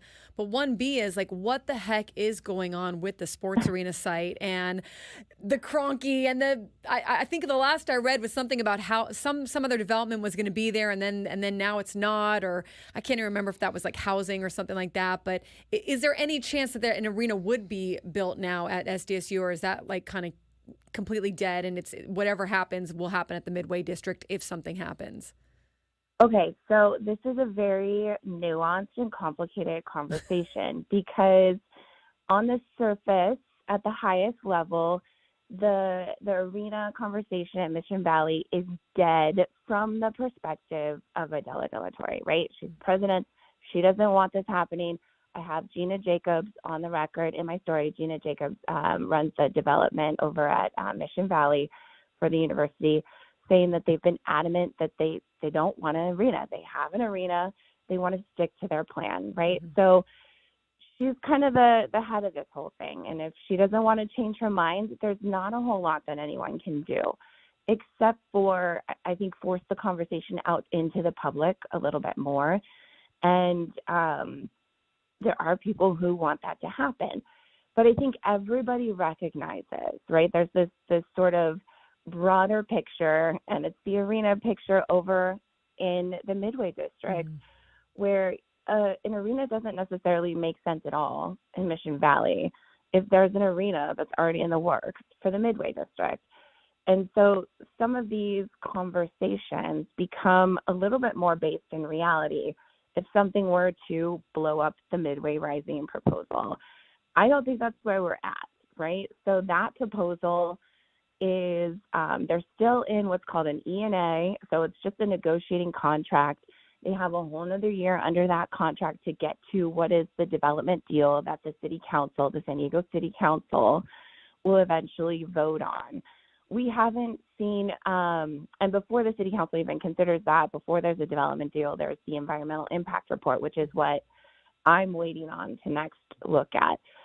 But that, that is advancing. So something really major would have to happen, and that, that arena would either have to be taken off the table or something pretty crazy would have to happen before there would be even a sliver of hope for this Mission Valley arena, because nobody feels like, at least what I'm hearing and what I've seen in emails, nobody feels like you can have two 16,000 seat arenas in the same market.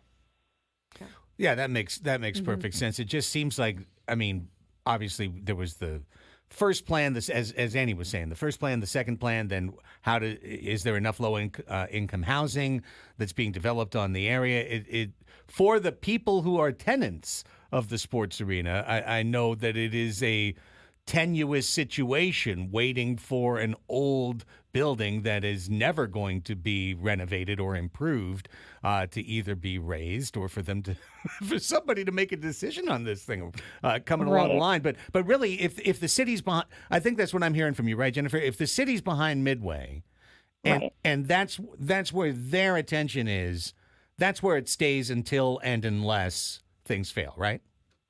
Right. And I don't see it, with our current mayor, with the current administration at the city of San Diego, I don't see anything, derailing that train. At the same time, right, the city council is its own, it's distinct from the mayor. We've heard some voices on city council who they don't like the Midway Rising proposal. So it's not as if it's a done deal because nothing's been approved. But I would say that is definitely advancing. As long as it continues to advance, it makes any other prospects for an arena in Mission Valley seem far-fetched. Jen, can you refresh my memory? Is that the Stan Kroenke deal, the Midway Rising one? Is that an arena with some development around it or that sort of thing? Yeah, so it's the 16,000 seat arena. It's the 4,250 residential units, 2,000 of which would be deed restricted for low income families. And let's see, there's retail shops, I think 135,000 square feet. I don't have the numbers in front of me. And then there's park space. So that is that plan. Got it. Well, Jennifer, we really appreciate you helping, shed some light on this. As you said, it's nuanced, but, thankfully we had 15 minutes. Well, and I have one more question, Jen. Go for it. You wrote in the story, which I think is important, like they were going to build this Oakview or whatever. They were going to do this essentially, I guess, quote unquote for free, right? Or getting the, remind me, it was the school was keeping the land. Yeah, it was going to be a land grant but they were going to lease it. Yeah. How it's Oakview's done this before, right? Like how profitable is that typically, or were you able to look into that at all in terms of I don't have any numbers. Yeah. I just know that when they talk about the Moody Center at the University of Texas in Austin, that they speak about it glowingly. Like it's for them a very, very successful venue because the way that deal is set up, is I believe that they get to keep all of the concert revenue, right? And the school gets to keep all of the sports revenue. I believe that's how that's arranged. And the numbers work out in such a way where they want to repeat that deal because there wasn't a land cost involved, right? It was state land, and so they love that deal and they would love to do it again. I would guess that they would still be interested in this. Where things get complicated is, SDSU, you can't just come in and say, hey, we want to build you a free stadium, right? There has to be a public process because they're a state school and it's state land we're talking about. And so SDSU, and these weren't necessarily precluding factors, but SDSU would have to do some sort of public procurement process or solicitation process, put out some sort of RFP, make sure that the other entities had an opportunity to bid on this. And so none of that ever happened, right? And so that does kind of, it's not as if OPU can just say, hey, we want to do this. The university can sign off with it and boom, you have a deal. It's definitely more complicated than that. Is anything simple in this town when it comes to building anything sports related, especially? But yeah, amazing. That's really impressive. Really good to learn about. Thanks, Jen. No, thank you so much. Go ahead. I just want to make sure your listeners know, too, that no one here, it is a nuanced conversation, and no one is necessarily turning down a free arena, right? Maybe, and I certainly don't want people to think that the city is turning down a free arena because we're talking about two different public agencies. So you have the city of San Diego, which has no jurisdiction, essentially, over the SDSU land in Mission Valley. And so what they do with that land is pretty much up to them. So I just want to kind of parse that a little bit because I think it's easy to get it twisted. Yeah. No, that makes a ton of sense. Yeah. If I didn't have a commercial break I had to run, we would ask you 5 more questions, Jennifer, but we got to already blew past. Sorry. Yeah, we got to run the break, though, but thank you so much. Appreciate the time. Good. No, it's all on us. It's all on us. Thank you, and we look forward to chatting with you again down the road. Thanks, Jen. Okay, great. Thanks. Appreciate you. Jennifer Van Grove, Santa Union Tribune. I forgot we had a commercial break. Yeah, we got another break. I thought we were going to like 54 or whatever. Dang it. No, we got to take this It's break. interesting stuff. I don't know what to say. I mean, like, it's, fascinating stuff. It really is. You have to like break it all down. She had to provide context, It's very podcasty. Sorry, Braden's speeding me up here. All right, so time out, and then we'll talk more later.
The Odyssey app lets you jump back to the moments you missed on 97.3 The Fan.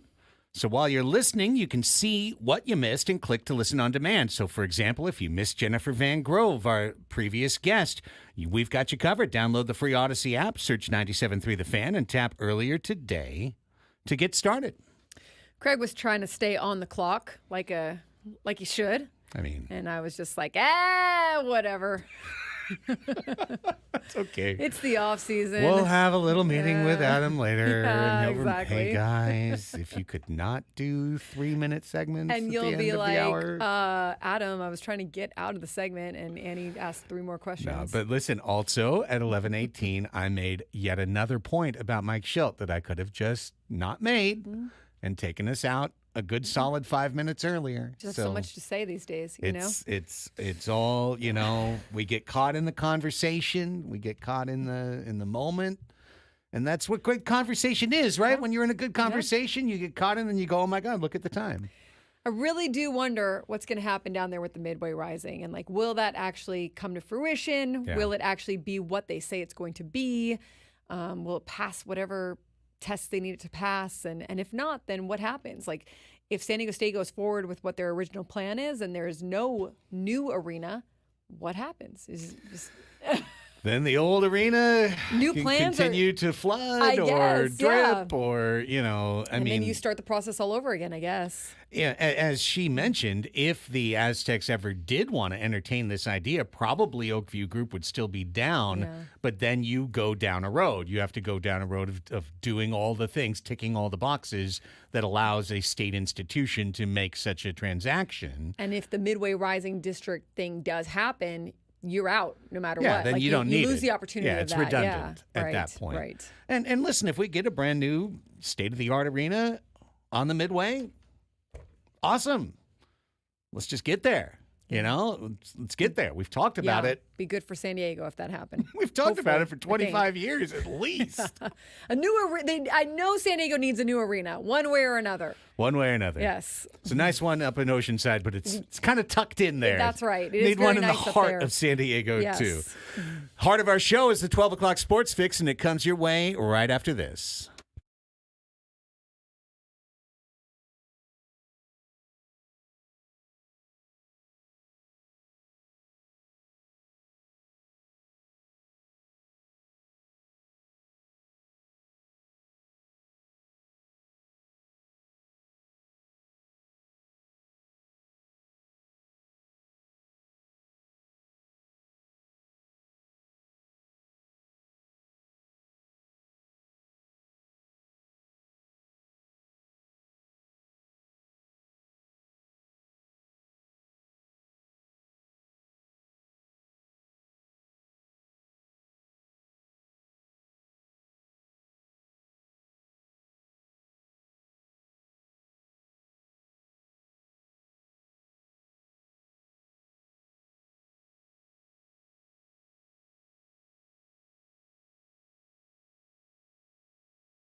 12 o'clock on Thursday. Welcome back, everybody. Lunch hour begins on your midday hang. Annie and Elsten here with you on San Diego's #1 sports station, 97.3 The Fan. Annie Heilbrunn, Craig Elsten, Braden Suprenant, all gathered overlooking Murphy Canyon, ready to deliver the sports news of the day in the fashion that we do, called the 12 o'clock Sports Fix.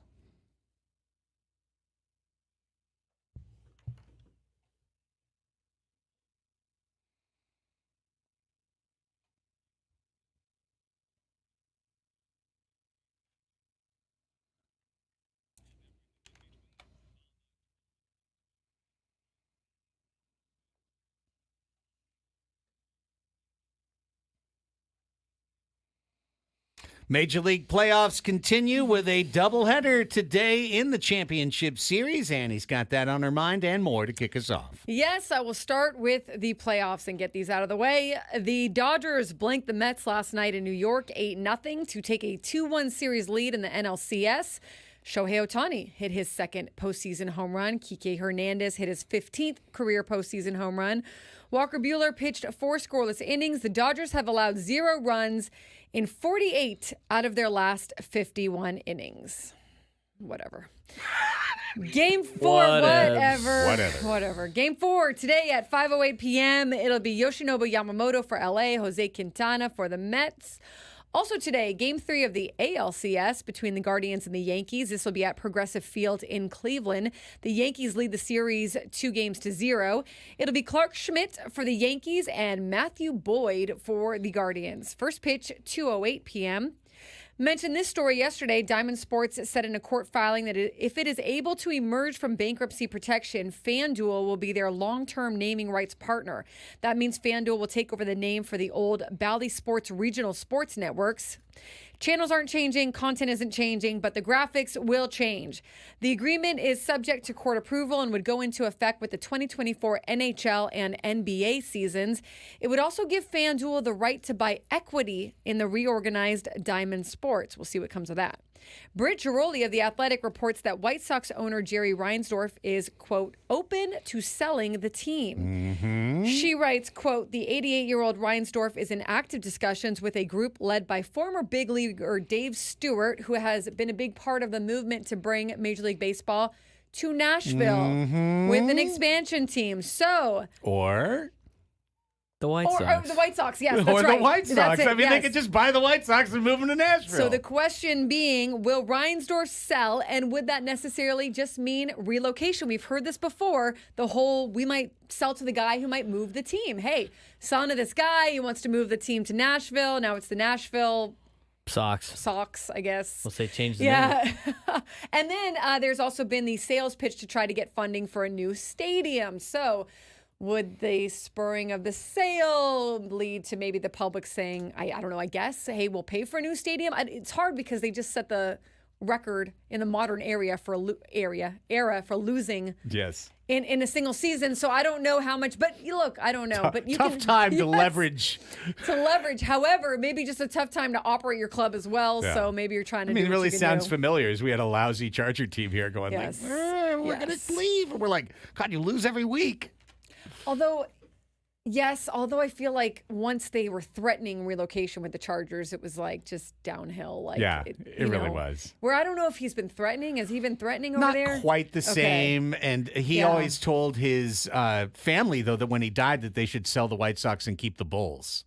So because they own the Bulls. They own both. They own both. And I can imagine that would be probably lucrative for them to keep the Bulls. But he's like one of the oldest owners. He might be the old. He's no, 88, he's one I of think.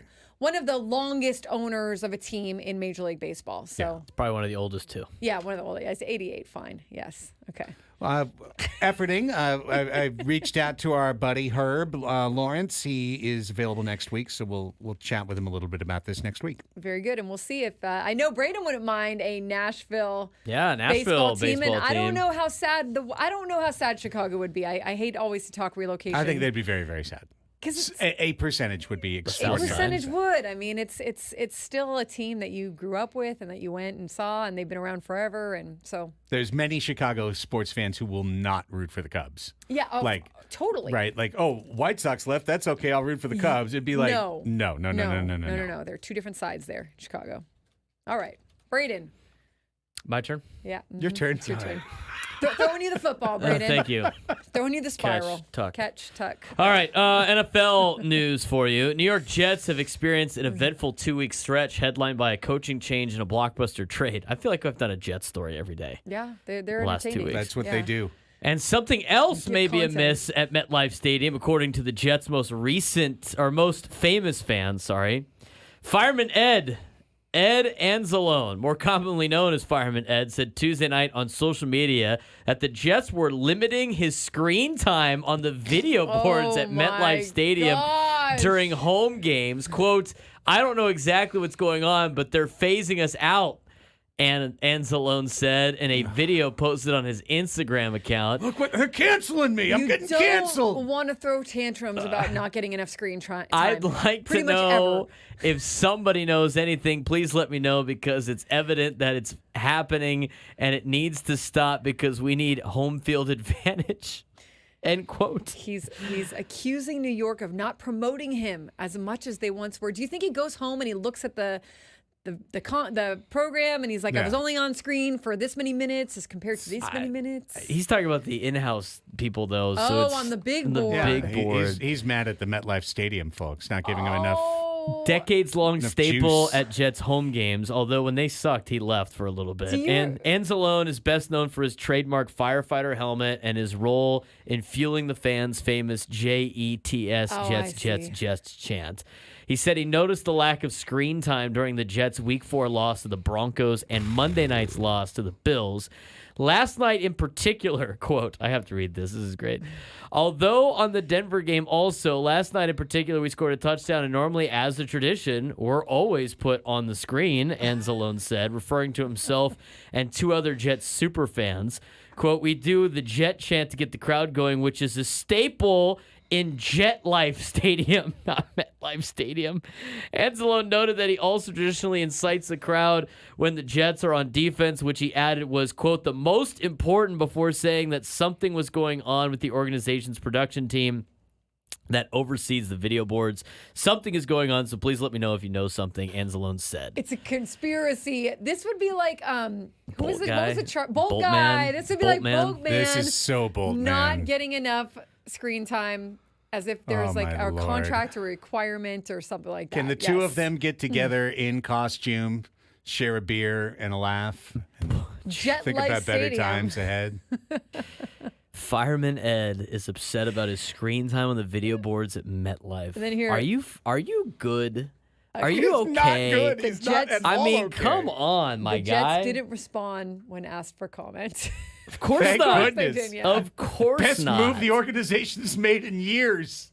If I'm the Jets, I'm like, I love that sorry? this is a story. It's hilarious.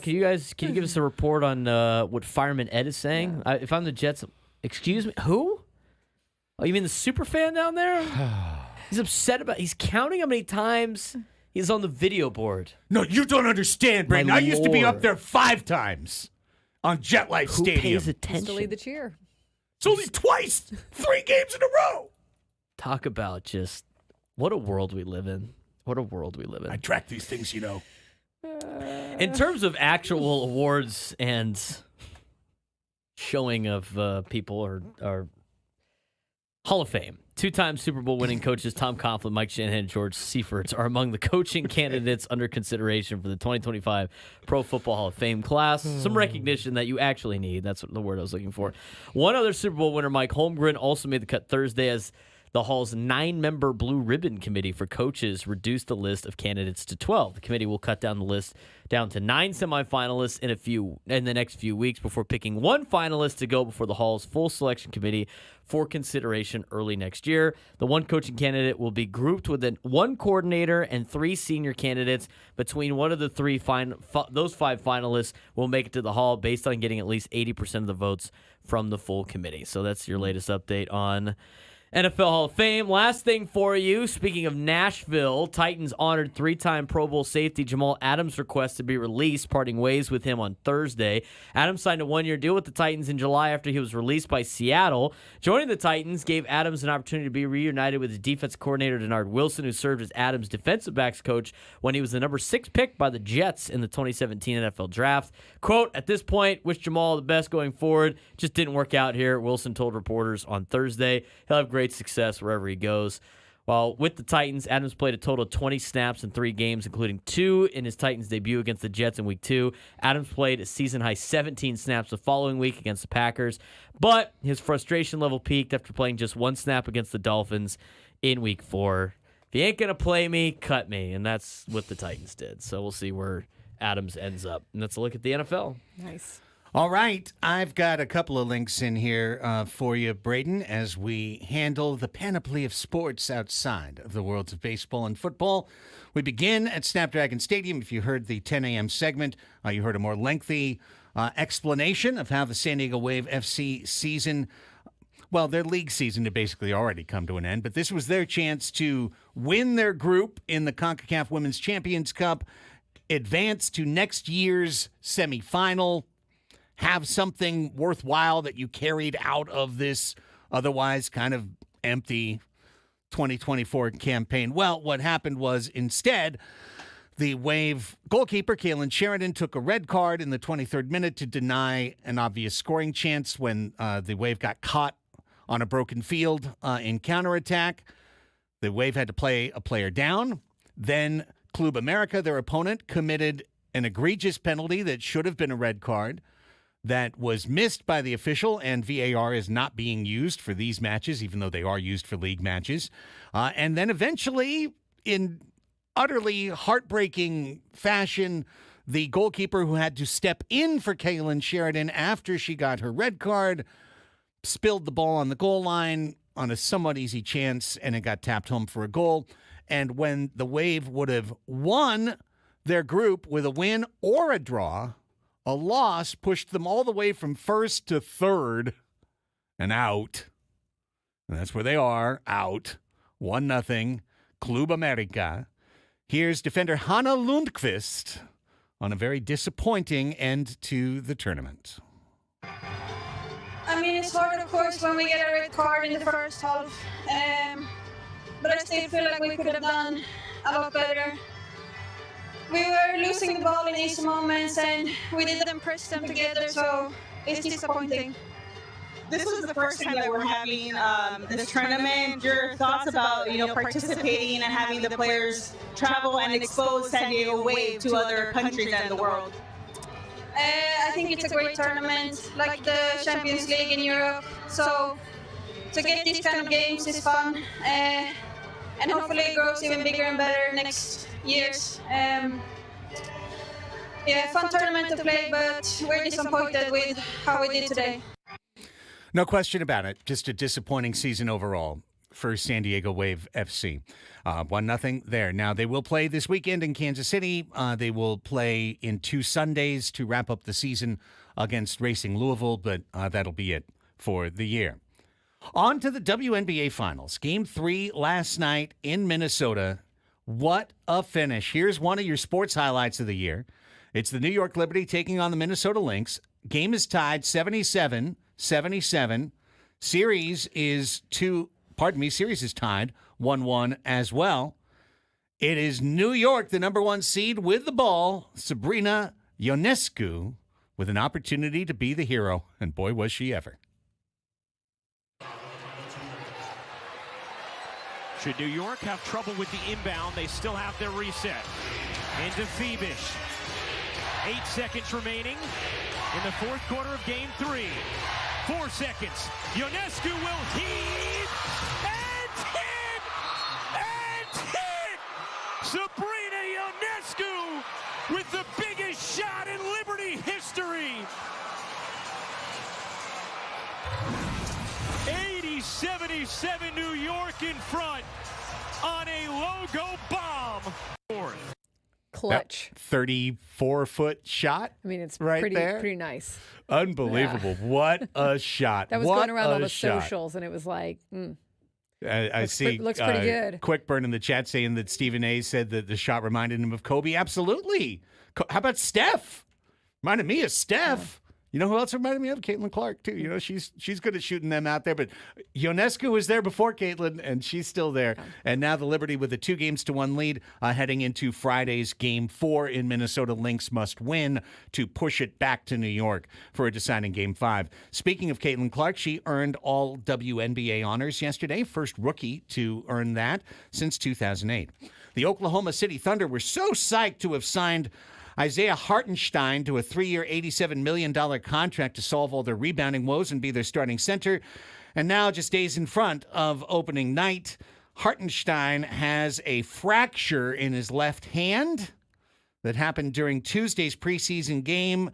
He is going to be in a cast and reevaluated in 5 to 6 weeks. So bad break, literally, for the Thunder, who are considered to be the front runners to win the Western Conference this year and be the number 1 seed. They take a blow on that, losing Hartenstein. Preseason tonight, Lakers are at the Suns. Clippers host Sacramento at the Intuit Dome. Have you seen any of the pics from in there yet? I haven't, but I mean, before it opened, it just looks so cool. I mean, I saw that like they have like the Chargers and all the seats and like the jerseys up and everything. Like it just seems like it was really well thoughtfully done. Really nice ribbon board, and then they've got that one. There's one side of the arena that's very sharply canted in terms of its slope to create a feeling of having fans right on top of you. I thought that he said that was because of SDSU, right? That was like it's an idea, right? Yeah, that was with the show. Yeah, exactly. So now they've got the wall. That's at cool. Intuit That's Dome. cool. Yeah. I would like to go there. Yeah. Me and too. Check it out. I'd love to go see a game there. So if anyone wants to invite me, please do. NHL scoreboard last night. Kings swamped in Toronto 6-2. They will continue their Canadian road swing through Montreal later this evening. Meanwhile, the Ducks came from behind to beat Hockey Club 5-4 in overtime. Leo Carlsson scoring 54 seconds into OT, assisted by Trevor Zegras, who picked up his 100th NHL assist. Got any college, Braden, or are we done? That's it. That's it for the 12 o'clock Sports Fix for Thursday, October 17th, 2024. All right, when we come back, I think we've got some more to discuss. We can carry our Mike Shildt conversation over. Yes. What would a contract extension look like for Mike Shildt? How about the rest of the staff? We'll talk about it all as we continue. Plus, we're playing Anybody Knows later this hour, so stay here. Fun Lunch Hour continues. Andy and Elsten, San Diego's #1 sports station, 97.3 The Fan.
All right, football fans, listen up. If you need that extra edge for game day, then you need to cash the ticket.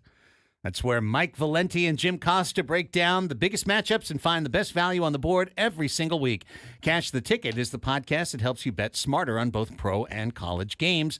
Follow Cash the Ticket on the free Odyssey app or wherever you get your podcasts. Okay. Annie and Elsten back with you. Sports Fix in the rearview mirror. Anybody knows looming dead ahead. Yes. Looking forward to that. We'll open up the lines in a few minutes for a couple of contestants. Let me just double check to make sure that indeed we are once again playing for tickets to see Parker McCollum at Cal Coast Credit Union Open Air Theater on October 25th. So we're going to have a contestant and we're going to have an avatar that is waiting and rooting for Annie. That is all coming up.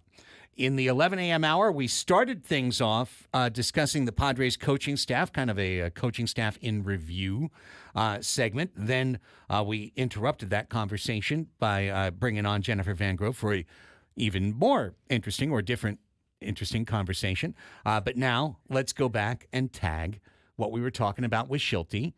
We kind of set the stage of the context in which he got the job, the difficulties of navigating that job with very little security and without having the I used to play the game card that he could pull out of his wallet and show to the players at any point.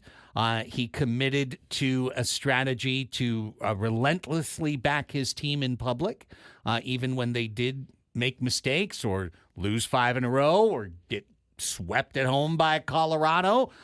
He preferred to be truculent with the press as opposed to ever turning it on his team and being like, no, these guys aren't getting the job done right now. And I feel like all of that, whether you want to assign any, credit or blame to any one portion of it, the holistic complete look Yes. at what Mike Shildt put together for this coaching staff created the environment within which player leaders could rise, a clubhouse could come together, the communication could flow, and it didn't feel like there was a heavy-handed, dictator type that was running the whole thing.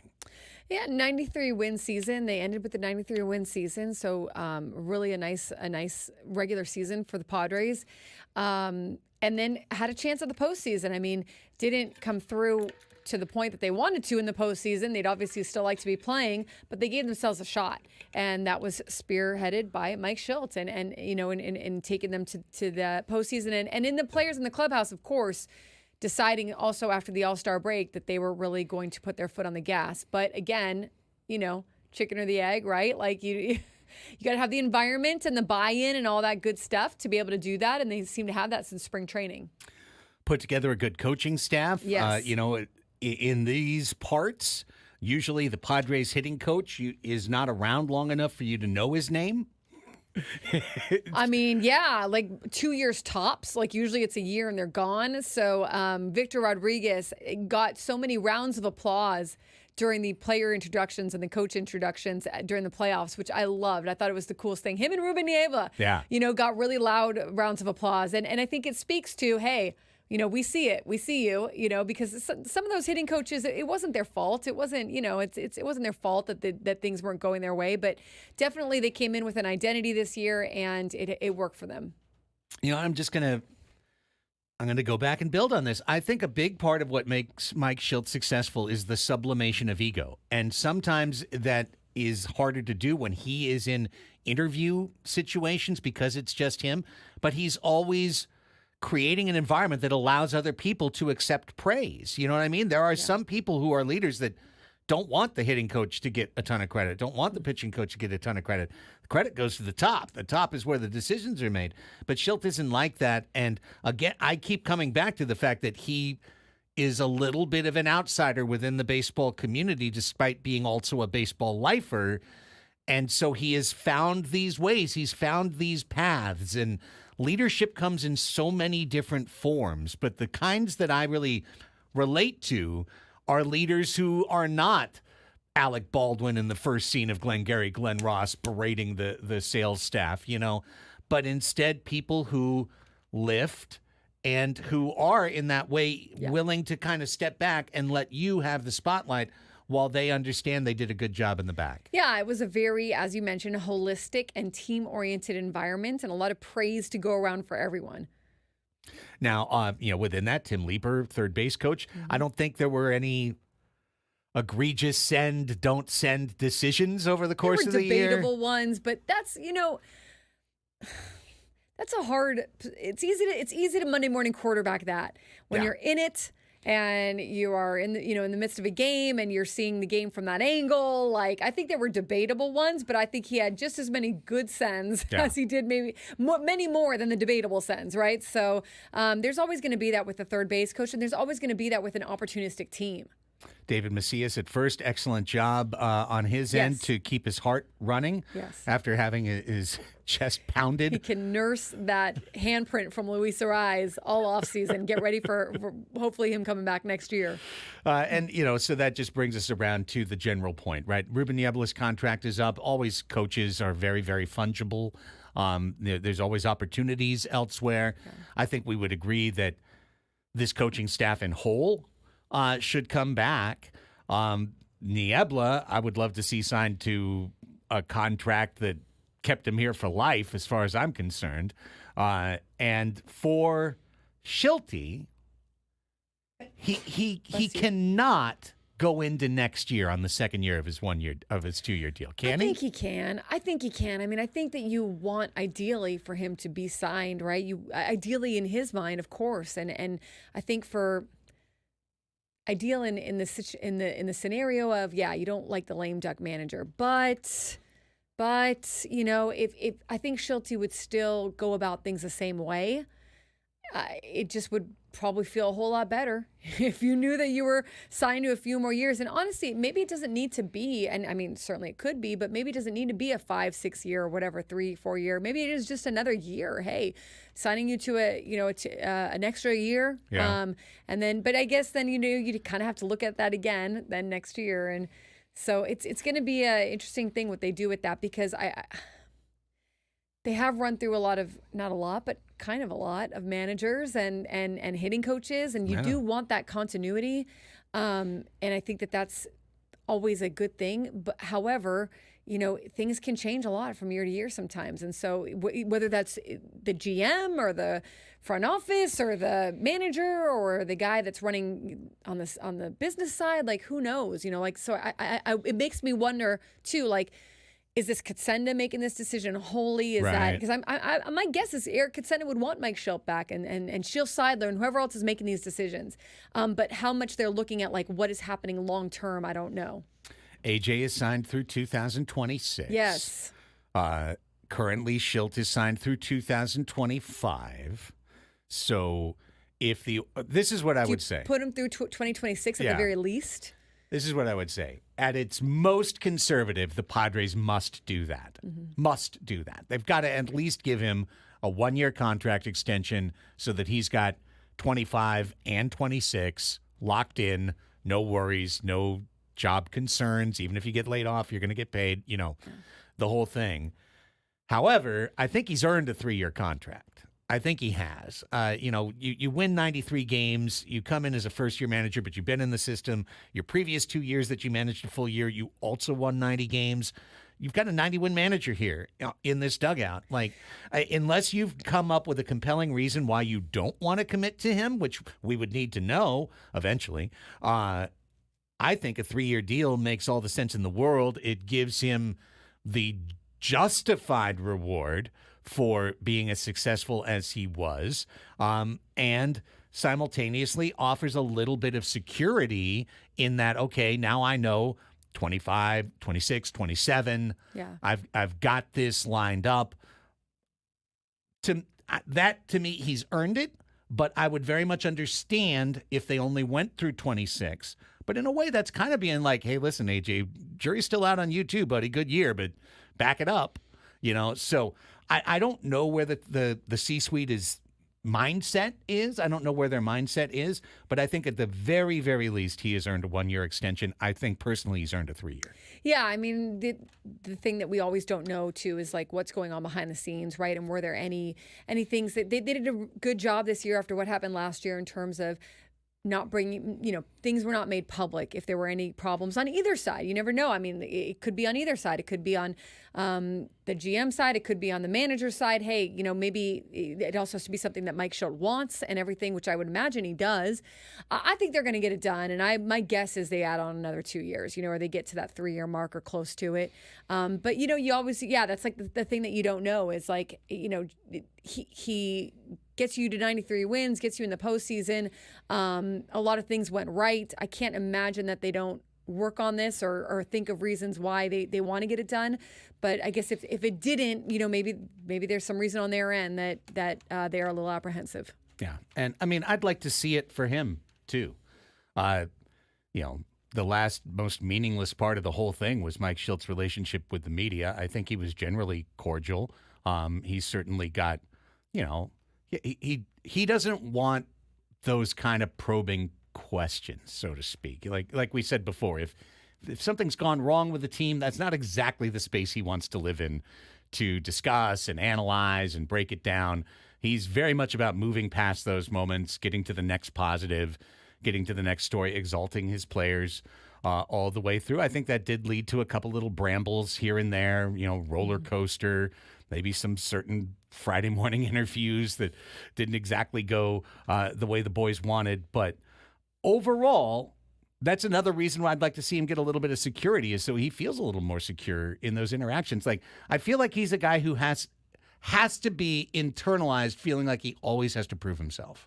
Yeah, and I think coming off of what happened with the Cardinals, with St. Louis, there's always going to be a chip on your shoulder of like, hey, maybe maybe there's nothing you can point to that like went wrong, right? And so how do you now you go into your next job and you're like, wait a second, I know that I want to go out there and show them who I am, right? And what I can do. And he certainly did that this year. So, I think that they're probably going in that direction. I can't imagine that they're not at least considering it, right? And the ability to have a long-term relationship. They are a organization that has talked about continuity for a long time. So this would help with that. And you do have a lot of guys in there that are going to be on long-term contracts, and you can kind of have the chance to keep it all together for right now. And there it is, your coaching staff in review. I mean, it's going to be a positive review. There's no question about that. Mm-hmm. We can nitpick a playoff decision. We already did that. We did that during the playoffs. Mm-hmm. We nitpicked our playoff decisions. On the whole, this group did a great job. Yeah, and I do think that there's merit to what you said about being able to have that security, and you have that first year under your belt. Like you worked this, you were part of the system, you succeeded, you got them to 93 wins and into the postseason. Maybe you do come back, you've now worked with AJ Preller for a full season and with whoever else he needs to work with. I know there's a lot of meetings when you're a manager and a lot of people that you got to see and please and be on Zooms with and all that good stuff. So you kind of get through that. And yeah, I think you would come back with a feeling of just kind of more like, all right, got that out of the way. Not that Mike Shildt doesn't know how to manage, but in a new organization, got that out of the way, and now kind of get to even, take it on a little bit more how I'd like to. All right, when we come back, it's time for today's silly game. And today's silly game is one of our favorites. It's Anybody Knows, the game of ridiculously easy trivia, where you have to go head-to-head with Annie and try and beat or tie her in 10 questions over the course of 60 seconds. However, the questions they're pretty straightforward. Sometimes they're so straightforward, it's deceptive. They're very easy. Anybody knows. And we need two contestants battling for the right to earn a pair of tickets to see Parker McCollum at Cal Coast Credit Union Open Air Theater on October 25th. Somebody told us that's going to be hosted by On the Reg Greg. Very exciting. He was the one who told us. But, yes. He is somebody. He is somebody. He is somebody. Limited tickets remain at Ticketmaster.com. So we are looking now for two people on the phones, one to play Annie and the other to just sit there and see if Annie wins. And then if Annie wins, you win. So you can either have the play the game or the listen to the game slot. And we'll get both of those screened up at 833-288-0973, 833-288-0973. Give us a call during the break. We play Anybody Knows when we come back on Annie and Elsten, San Diego's #1 sports station, 97.3 The Fan.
This hour on 97.3 The Fan is brought to you by the roofing professionals at Extreme Roofing of San Diego.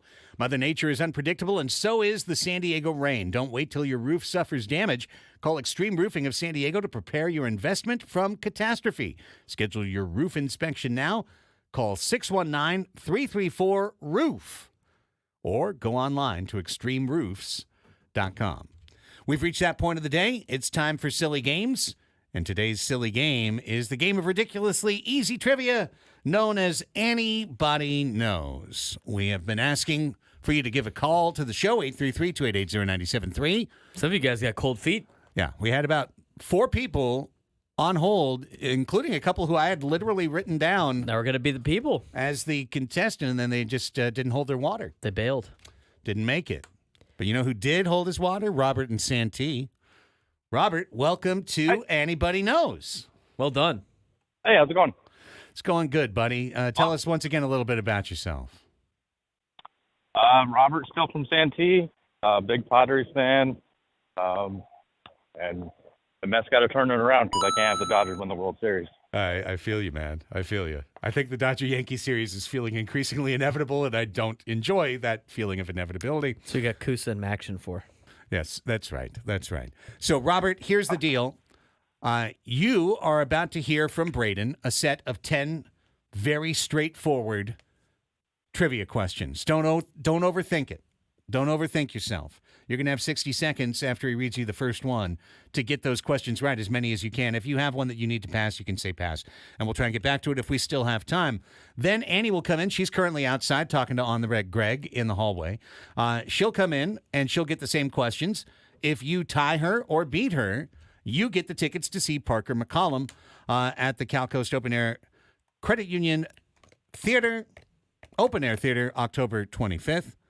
Now, if you fail at that task and Annie wins, Alex in Cardiff is hanging out on the line, and he would get the tickets.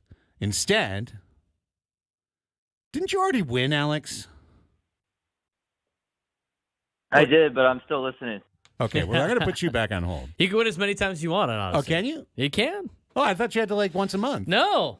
That's All right, Alex. different radio stations, Craig. Well, congratulations, Our station, Alex. You can win as many times as you would like. Everybody gets so nervous when I go, have you won something else before? They go, You can win as many times as you want. I'm just trying to see if you're in our system. So, Robert, if you win, you win. And if Annie wins, Alex wins. Either way, somebody is going to Parker McCollum. All right. Robert, I wish you best of luck. As the contestant, I'll be rooting for you. And now here's Braden with the game. All right. Minute on the clock will start after I ask you this question.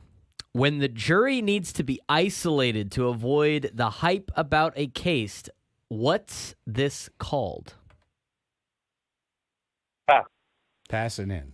What's the meeting point of two sides of a shape called? Middle? We're looking for vertex. What What's that color corner? is an Oscar award? What color is an Oscar award? Correct. Silver. Gold. Gold. Gold is correct. Nah, we'll give them the gold. If someone's gone to do something that just won't work, whose errand are they said to be off to do? I didn't get that one either. If someone's gone to do something that won't work, whose errand are they said to be off to do? Oh, I got it. Okay, got it. All right, That make next. more sense? He passed, yeah, but yeah. The radio frequency amplitude modulation is better known as what? AM. AM is correct. What animals are swine? Pigs. In your skull, this organ manages your thoughts and memories. Brain. Brain is correct. That's Small it. building designed to shelter cars. Garage. Garage, a book for organizing and showing old photographs. Photo album. Woodcut in various lengths, also to walk with a slow, awkward pace. Cane. Moving for lumber. Oh, yeah, still lumber. If someone's gone to do something that just won't work, whose errand are they said to be off to do? Jeff. I have no idea. That'd be a fool's yeah, errand. fool's errand. A fool's errand. Fool's errand. Yeah, Oh, yeah. okay. We didn't answer the first one, did Yeah, we? what was the first one? When the jury needs to be isolated to avoid the hype about a case. Segregated. Sequestered. Sequestered. Sequestered. Is the Okay. correct answer. How many you get? Nonetheless, you got Sequestered. 6. You got 6 right. And If Annie gets That was not our 6 or better, easiest. no, it was not our easiest. I agree. So I think you're still alive here, Robert. I do. However, Alex is rooting for Annie. Annie is back in the studio. She's getting her ears on. And Annie, Robert's score is locked in. Okay, Robert, let's go. All right, 1 minute on the clock. Alex is rooting for you. All right, and Alex. Good luck, Annie. When the jury needs to be isolated to avoid the hype about a case, what's this called? Sequester? Sequester is correct. We're off and running. What's the meeting point of two sides of a shape called? Two sides of a shape? Yeah, what's the meeting point called? Like I meet at the coffee shop? A corner? The corner? That's what I would have said. I would have said That'd be corner. called the vertex. That's not easy. Well, of course, the Vertex. They should name a coffee shop the Vertex. I think they should. I think Yeah. they should. You're losing time. What color is an Oscar award? Gold? Gold is correct. If someone's gone to do something that just won't work, whose errand are they said to be off to do? That just won't work. A fool's A errand. fool's errand. Radio frequency amplitude modulation is better known as what? What's the frequency, Kenneth? It's a amplified. Wait, what? FM, AM, What FM, AM. what does amplitude modulation stand for? Or what AM. AM. There you go. What animals are swine? Oh, cute little pigs. They're some of the smartest animals in the world. Not Mr. Cow. No, In Mr. your Pig. skull, this organ manages your thoughts and memories. Huh? In your skull, this organ manages your thoughts and memories. Oh, your brain. Brain, a small building designed to shelter cars. A garage. Garage, a book for organizing and showing old photographs. A photo album. Photo album, wood cut in various lengths. Also, to walk with a slow, awkward pace is to what? Wood cut in various lengths or Yeah. to walk It's with called a something. slow, It's called what? Or my a slow gait, lumbering gait. hobble, limp. Wait, no. That'd be lumber. Lumber. Oh, to lumber along. Wow. Nonetheless, 8-6. Annie is our champion. A little bit more difficult. Yeah, this was not the easiest anybody knows. That whole vertex thing. Yeah, that vertex, means, Vertex is hard. Yeah, that means Alex is today's winner. Alex will be going to the concert. Robert, you did a great job. Call again, Robert. Call again, Robert. Join us for another silly game down the road. I'm sure you'll win that time. Yeah. But Annie, you got it done. I thought vertex was hard. Vertex is hard. I would like- not get that. I've never even heard of a vertex. I mean, like I'm sure I did back in when we took geometry. Yeah. Geometry, not geography. That would not be geography. No, that's when we learned the word peninsula. This was in geography class. Well, Pangea. Inlet. shapes, math, same difference. Reunite Shapes, Pangea. states. Right? Oh, man. It's a fun game though. What was the other one? That's Well, you both missed questions 2 and 10. What was question? was Oh, 2? question 10 was lumber. Question 2 was vertex, yeah. vertex. Yeah. All Robert right, came up short Alex. on sequester. He said something else. He and said separate or something. Yeah, separate. I only know sequester because I watch a lot of Law and Order. Right. Yes. Dun, dun. Dun dun dun. And you've been the closest to the legal system that we've had. Yes, that's in the- right. True. In the room. That's right. Yes, sometimes sequestering does have to happen. Well, there it is. There's Anybody Knows. Alex, stay on hold. I already got his info. You already got his info. Okay, Alex, you can bail. Sorry, locked in because he's already won these tickets before. Yeah, you're cool. You're now taking friends to the show. I just saw on the Red Greg out there. Who's hosting? You know, I asked him about if he's like practicing his hosting, if he said no. Have you ever seen him host before? I have not, but he said that he used to do it at Moonlight Beach in PB. And Yeah, now he's Moonshine- like, Moonshine Beach. Moonshine Beach, yes. I have seen him host at Moonshine Beach. So he said he's just going to go off the cuff. Like, He he's not going to does- overthink it. He does a right? great job. I bet he does. Keeps the crowd entertained. Very funny. But yes, there's a couple times I've been to Moonshine Beach a couple times with Greg hosting. He used to host on Thursday nights there. Matter of fact, Off the cuff. Off the cuff. on the reg. On the the reg. reg. That's what I was Yeah. going to say. I Off thought the he wouldn't cuff, be on the off the reg. cuff. I thought he'd be on the reg. Like, he'd just be on the reg. But that's Greg. He'll be back for a match game next week. Tomorrow is Fast Money. It's a 2 Fast Money week That's a this good week. game. Yep. So we'll play Fast Money tomorrow. We have to do that on Halloween, by the way. On Halloween? Okay. I think I have some Halloween questions on there. Oh, well, good. We'll Okay. just make it so. Just remind me, and we'll make it so that day. Whatever the rotation is, we'll. Same thing with the Blow whatever up our the Thanksgiving rotation. one would be. That's, It'll be a Thanksgiving holiday. When you're the Ask boss, money you get questions. to do that. You know, like I think that it's not going to throw out the mechanisms of everything to just Yeah, put the game in that you want on that day. because you know what? It's literally called silly games. They're So, silly for a reason. They're silly. They shouldn't be subject to rule or custom or Yes. any seriousness at all. Right, exactly. No one should take it seriously. You most of all, the listener, don't take it seriously. Now, me, I have to, like come up with the questions sometimes, so take that part seriously. Chauncey Jerkson. Serious fun. Silly Scraby. Wacky Woods. Some of our... He's a showman in the bedroom, so said the question. He went to that one immediately, didn't he? He really did. Needed context. If Yep. you don't have it, you're wondering what's going on. Go listen to a past show. Hour number 4 next.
Final hour of the program. Welcome back, everybody.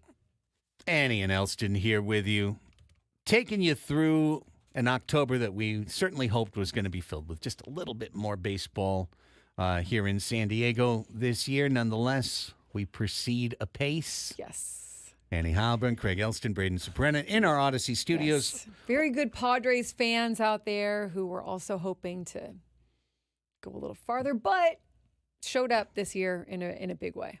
Yeah, absolutely. And will continue to show up to support this franchise.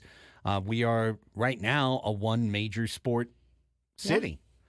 And a second major sport is coming in 2025. However, it is one that is not NBA, NHL, NFL that would get a slightly higher fan. I think MLS has a gigantic fan base as well, but making new fans, I think, is a lot of what's going to be happening in 2025. And I do think there's always pressure on a new organization to go out and perform. I mean, it's exciting to have any team come, but if you're not winning or you're not giving the fans a good product, right, there's not a lot of reason to go. So I think there'll be a lot of pressure, just like there was on the Wave. Absolutely, absolutely. And it'll create in and of itself a little different pressure dynamic for the Padres as well. Yeah, but you know what? I think that can be good.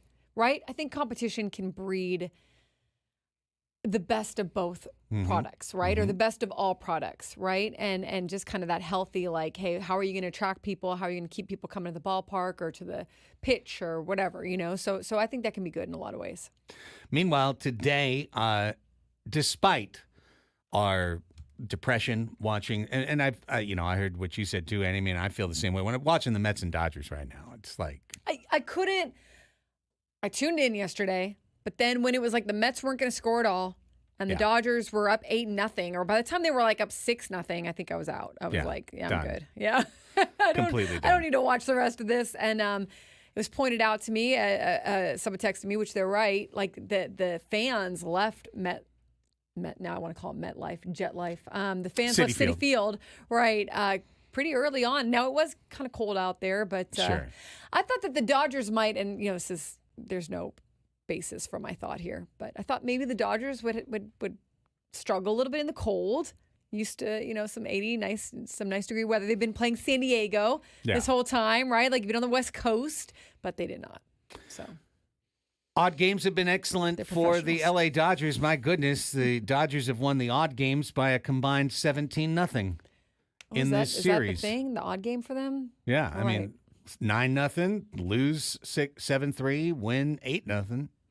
So today, it's the Mets day, right? Let's go Mets. Today is Mets day, and it's Yoshinobu Yamamoto. And I'll be honest, this is going to be the part of the game I will be the most interested in. I have a really hard time. I have a hard time with the whole Final Four right now.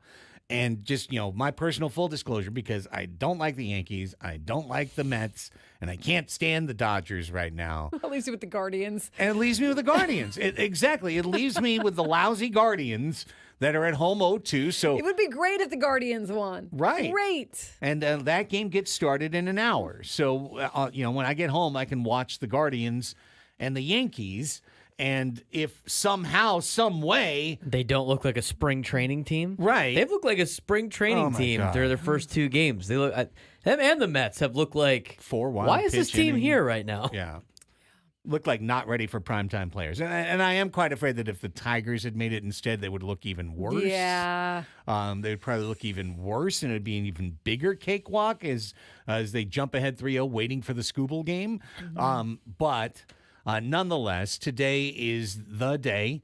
Cleveland has to win today. If they don't win today, they're left with that one team in baseball history that came back from 3 games to none down, the 04 Red Sox. That'd be very exciting, though. I mean, it certainly would be. Yeah. It would happen against the Yankees twice. That would be interesting. In the ALCS twice. Oh, wow. Twice. It would. That'd be an amazing storyline if that happened. Well, now I'm all for it. Yeah, for sure. Yeah, go Yankees tonight, then. Make it dramatic. Make it hurt. Nah, but it just feels like baseball's getting what they want. And maybe, you know what? Maybe every couple decades, baseball should get what they want. I'm not here for it, but it's gonna probably if the Dodgers and the Yankees get in and they're in the World Series, it'll drive the ratings up even more. I think they've had a pretty healthy ratings book throughout this postseason. So I mean, I guess in that sense of it just being good for the sport, sometimes I guess you could take that as a good thing or maybe not a bad thing, but it'd still be annoying. But yeah. Speaking of, I just saw this on Twitter. I got to go back and find it again. But did you see the ratings for Game 5 of the National League Division Series? No. Yes. No. For the United States and Japan. That's it. Insane. Oh, is it so high? It was like 9 million in the U.S., which is really, really good for a baseball game. Like that, really, really good. Yeah. And it was almost 13 million in Japan. I mean, if you're baseball, this is what you've been wanting, right? Like exactly, like this is what you've been like, investing in international and going and playing games there. And, that's another thing about the Dodgers. The Dodgers, if they do make the World Series, they also play in Japan next year, just like the Padres. Oh, wait, yeah. No, the Padres played in Korea and the Dodgers. And then I think it's the Dodgers and the Cubs starting their season off in Japan for 2025. So it's what baseball is wanting, right? They're wanting to spread the game more and get more fans internationally and kind of spark that relationship and that partnership. And this is a way to do it, right? To put your biggest stars on during your biggest game in the World Series. I don't believe that this is rigged. I know some people do. I do not. But I'm sure that they're like sitting there at Park Avenue in New York going, let's go. I hope it works out. This is going to be good for us. Well, the point that I saw made in the post is that it's not just that 10% of the Japanese population watched the National League Division Series Game 5. Is that they watched it at 6 a.m. on a Saturday because that's when it aired live in Japan. I mean, how cool if you're in Japan and you're seeing not just Yoshinobu Yamamoto and Shohei Ohtani, but Yu Darvish, and as we talked about on this show before, Yu Darvish is as big as LeBron James when it comes to Japan and sports, and so. It is a you can imagine you're sitting there as a fan and you get to see those three stars on your screen and really you don't lose at all, right? One of your teams there is going to win and is going to represent Japan as they move forward, as they advance. And in the Dodgers case, it was two. So I think it's pretty cool. Honestly, I think it's pretty cool to see those kinds of numbers and to see that that's really getting the attention that they hoped it would for baseball. And then just kind of the last thing for me in terms of just being a baseball fan is that I have to be excited for today because today there are 2 baseball games. And we were used to a universe for an entire summer of up to 15 baseball games in a day. And then you get to the point where there's 4 and you're really excited for those 4 playoff game days. And then you get to this point in the season where even 2 games isn't necessarily promised. But today it is. Today you get Game 4 of the NL. Today you get Game 3 of the AL. Tomorrow you have that as well. You will have Game 5 of the NL. You will have Game 4 of the AL. Then they go back to alternating days and messing with their days off. And unless the series get extended, that'll be it. We'll be down to 1 baseball game a day the rest of this year. Yeah, that sucks. It stinks that the Padres are no longer in it, but they're at least, for me at least, I'm like, okay, well, there's, obviously it's not great, but there's still baseball on. You can still catch a game. You can still kind of see what's going on. But once the season ends after the World Series, it is a very dark period. It doesn't last that long, but it still feels like, wait a second, what do you watch now? What do you do? I know. In fact, I was thinking about this earlier this week or even last week that, NBA season is right around the corner. It's on Tuesday.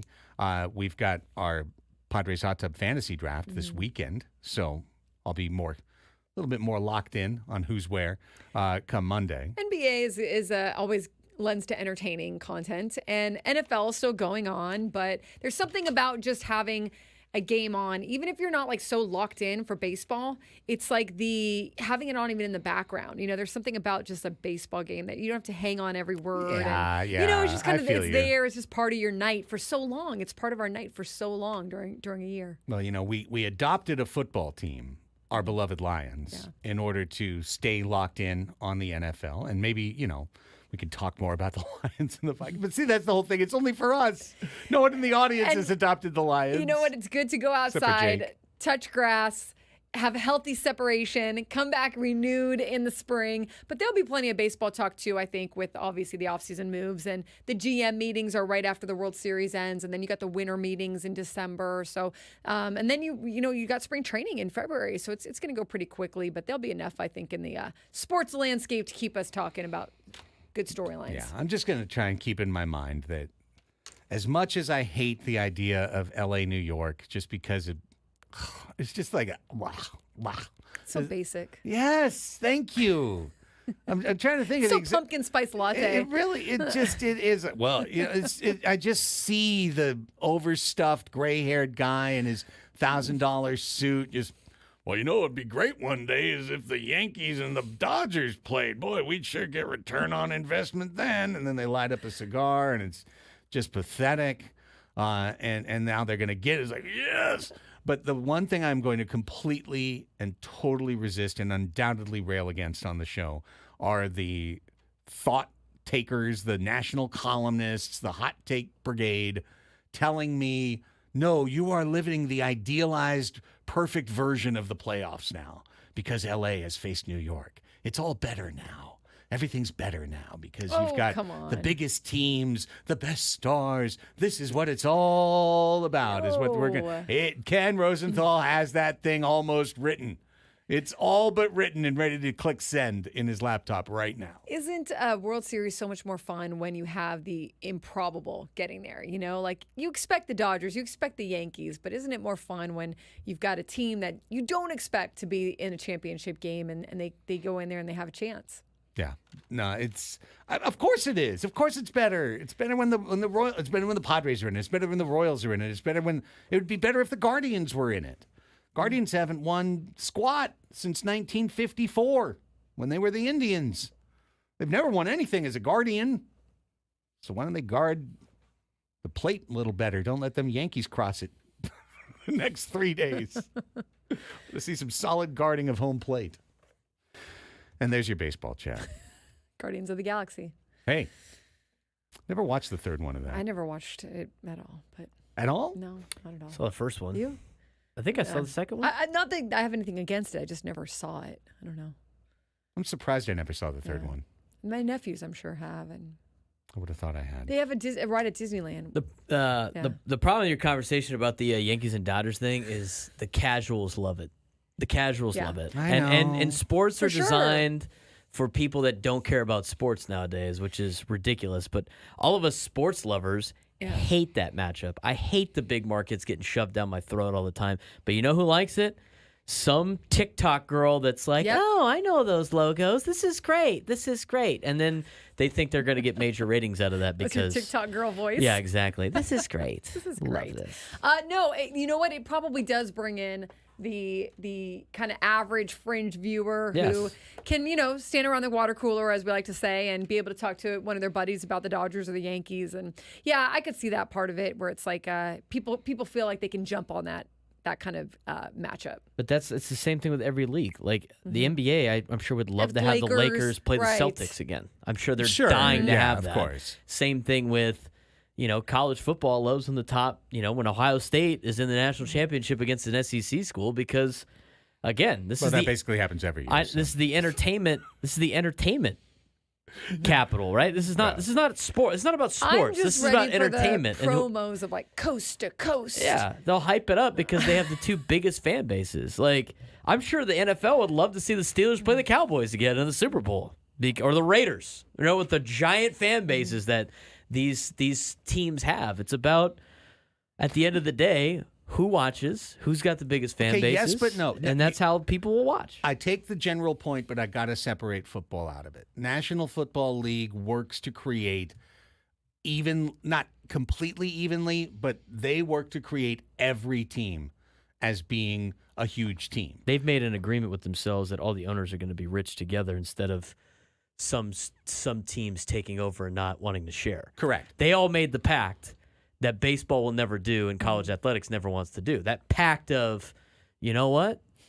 if we all just stay in this together, we will all make the same amount of money. But in baseball, it's like the Yankees and Dodgers are like, no, I want all the money for myself. Right. And that's the big reason why they're falling behind. And the media infrastructure that surrounds the National Football League has been built around that ethos. And so that is why today, I'm sure, although it's not on, I'm sure on the NFL Network, there's, a segment about the Titans running game or about whether Miami is going to solve their quarterback issue, or they could be talking about Green Bay and what they're doing with their defense, or can the Lions in Detroit overcome the loss of Aiden Hutchinson? And all of those stories resonate with football fans because the NFL has created this environment where all the markets are all supers, right? These are the titans of the universe, the NFL franchises. Wherever they are, that's the biggest and best place to be. Whereas and college is the same, right? College has never had to worry about having an upset team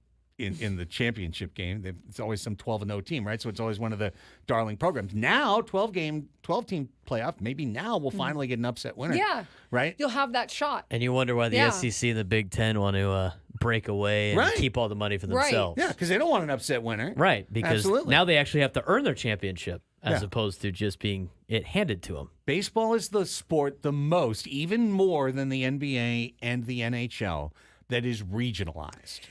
Who gets the World Series? Is that TBS or is that Fox? Fox has it. Oh, Can it's you Joe imagine D all if the Shohei way. Ohtani, it's going to be like, there's going to be a ticker. I kid you not, on the corner of the screen that is essentially just ticking down. Yankees fans aren't going to like when he it. comes Oh, up. it's just going to be Can you Ohtani imagine and how Judge. It's going to be insufferable- Ohtani, Judge. Ohtani, Judge, Judge. Yankees exactly. fans Yeah, are going to for be sure. so insufferable Yeah. listening to Joe Davis talk about how great the Dodgers are. That's going to be interesting. Because the Mets fans have already had it. I mean, Joe Davis is going to talk about how good the Yankees are too, right? He won't. Let's be honest here. He will, but But it's not going to have the same juice. And Yankees fans are going to be like, we got 27 rings. Except they don't. They have 26. One of them's not a ring. yeah. Fun fact. That was a pretty good homer for Shohei, though. was? It was. Great. However, Aaron Judge had a homer the other night too. yeah, it is kind of funny, just in terms of like Shohei had that whole O for a while, and then he finally it's a homer. And I'm not kidding. I had 4 emails in my email box this morning.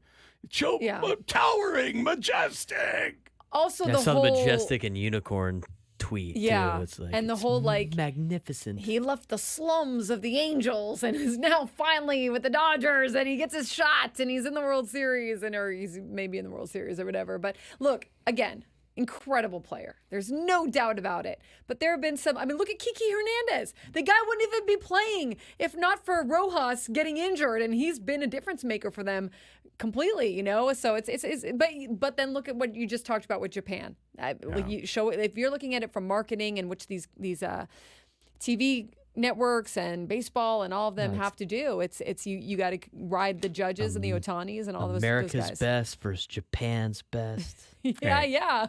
Until he hits his next one, I'm going to hang on to the fact that Higgy is out homering Shohei in these playoffs. He is. Still.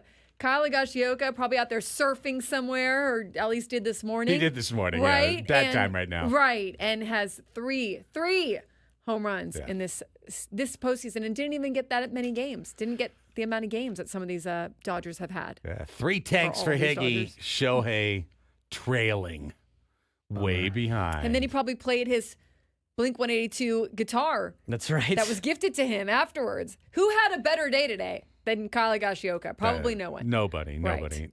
Yeah, I have to freely admit my bias to all this stuff too. We were watching that game on the laptop at the Wave match, and Emor, who does the Spanish language, is next to me, and we're just watching, and then Shohei comes up, and I just grumble, and then he's like, "What? He's a great player. He's a great player." He didn't do anything to you. No, I didn't do anything. Yeah. He What's hit that that, homer in game 1. I guess he hit that homer What's in that game character that homer, from yeah. Santa's Coming to Town? The old claymation. What is that? What is that guy's name? That's who you are, the grumbling guy. And that what is that? God, now I gotta look it up. Then I look back 5 minutes later, and Freddie pops on the screen, and I just go, just not even thinking, right? Just pops out, and I go, well, F that guy. Moore's just laughing at me. Burgermeister Burger. Burgermeister That's who you Meister are. Burger. You're Burgermeister Burger when it comes to Shohei Ohtani and the Dodgers. And my These dad kids has are stopped happy. texting me. Oh, your dad must be in heaven. Well, no, not literally. Thank God. He's Oh, still no, on Earth. he's still on Earth. Yeah, let's wow. Take that pause. down a Pause. notch. Wow. Wait a minute. Hang on, He's hold okay. on. He's okay. Still here, still walking But the earth. He was a little worried about those Dodgers, and now He he's in there. And then, He's- he was worried to text me the day after, and I told him it's all good. did you he know. gloat? No, he Oh, didn't. okay. He did All not right, gloat. well, that's He did nice. not Yeah. gloat. He was going into Game 5 thinking that they couldn't beat the Mets. He also knew about those pitching problems for yeah, the Dodgers. but yes. so far Yeah. his concerns have been allayed as the Dodgers have won actually twice. My one Dodger fan, Dodger Ron, driving around San Diego probably right now. Dodger Ron still thinks they're going to choke it and blow it away. In this He series or in the thinks World Series? every series the Dodgers are going to lose. There's no chance that they hang on to this. He's seen the episode too many times. I'm like, yeah, Ron, I wish there were more Dodger fans like you. yeah. I have Me too. no faith in the Dodgers whatsoever. He had zero faith in them in the division series. He has Honestly- no faith in them in the championship series. And he's like, well, if they make it to the World Series, then they're just going to get swept by the Yankees. I mean, he has zero faith in they his talk team. to not Dodger Ron, but there's so many Dodger fans that talk a big talk right now. But when they faced the Padres and Yeah, they're they were shaking. worried. I saw more worry from Dodgers fans than I've ever seen. Well, you know what? It's a good point as we go to break to remind ourselves, first of all, that the pain that we felt on Friday was because we had a great team that had a great chance. And it wasn't because LA got over on us, although it was a little bit, right? Like, we don't like that team beat us, but it wasn't a matter of, oh, big brother smacked down little brother, or all that other crap narrative. It's because we had a great team that could absolutely be up 2-1 in the National League Championship Series, getting ready to play Game 4 today, and we'd be all fired up to talk about it. Some of us would be in New York, not us, but some of us would be in New York. Yes, and one thing, if they were in the World Series, I'd be traveling. Yes. Yeah. If one thing that we can get to, if this does come to fruition and the Guardians are not part of the World Series, and we can talk about is that, and we got the message on Twitter just now is, the advantage of that the 3 teams that are left out of the 4 have the highest payrolls in Major League baseballs. And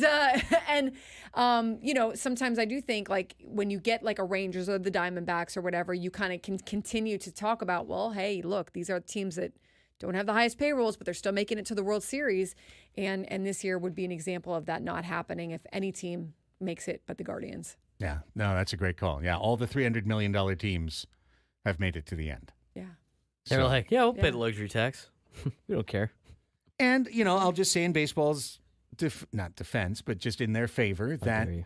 this is the first time, right? Exactly. Like, So- you have to look at the past years, and it's not like that every year, Yeah, right? These teams have quite often lost Yeah. along the way. And, of course, 1 or 2 of them still will lose, Yes. before the World Series. So we'll see how it all shakes out. But, yeah, it's a different time. It's a different time right now. We'll come back with a little bit of a grab bag for you. We're working our way towards phone calls. 833-288-0973 is our number. If you want to get in line, we'll get to you as well. Got a couple other things to tick off the box before we get to Gwen and Chris at 2 o'clock. Annie and Elsten here with you. It's your midday hang, and we hang every day from 10 to 2 on The Fan.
Welcome back, everybody. 1:30 is the time. Annie and Elsten here with you. 2 o'clock when and Chris check in. We got Thursday Night Football coming up later right here on 97.3 The Fan with Denver at New Orleans. Kickoff at 5:15. Pregame show about a half hour before that. Riveting. Sean Payton back. But this is what we were talking about regional marketing versus national marketing. Yeah. NFL always has a storyline. Oh, yeah, when you have a whole week to craft it. Sean Payton returns to the Big Easy, where he won the championship and led New Orleans out of Hurricane Katrina and to the Lombardi Trophy. And now he's back with the Broncos. What will it mean for him? What will it mean for that? What will it mean for this? What will it mean for that? Like, they do it. They just do it so well. And then for baseball, if the Rockies are playing the Marlins or whatever, I'm just like thinking of a comparable. Yeah, there's just so many games in baseball. Like you get some storylines for sure, but then they almost kind of go extinct by the end of the night, and now you're on to the next one, right? So sometimes they have a little bit more shelf life, but yeah, I think it's a lot harder. It's in football exactly like you're starting on Monday or Sunday night to looking at some storyline for the next week or whoever they're facing. So it lends itself to a lot more of those like drawn out, dramatic questions and all those talking head things and the emotions and all that stuff. Speaking of the NFL, here's a story we chatted about a little bit yesterday that has now a new wrinkle to it. Tom Brady is the 5% minority owner of the Las Vegas Raiders. Because he is an owner, he is not allowed to be a traditional NFL broadcaster. He is not allowed to do, here it is right in this Yahoo story. He cannot be inside any other team's facility. He cannot go to any other team's practice. He cannot take part in any interviews, can't interview a coach, can't interview an executive, can't interview a player, can't talk to him. Can't do it. Tampering.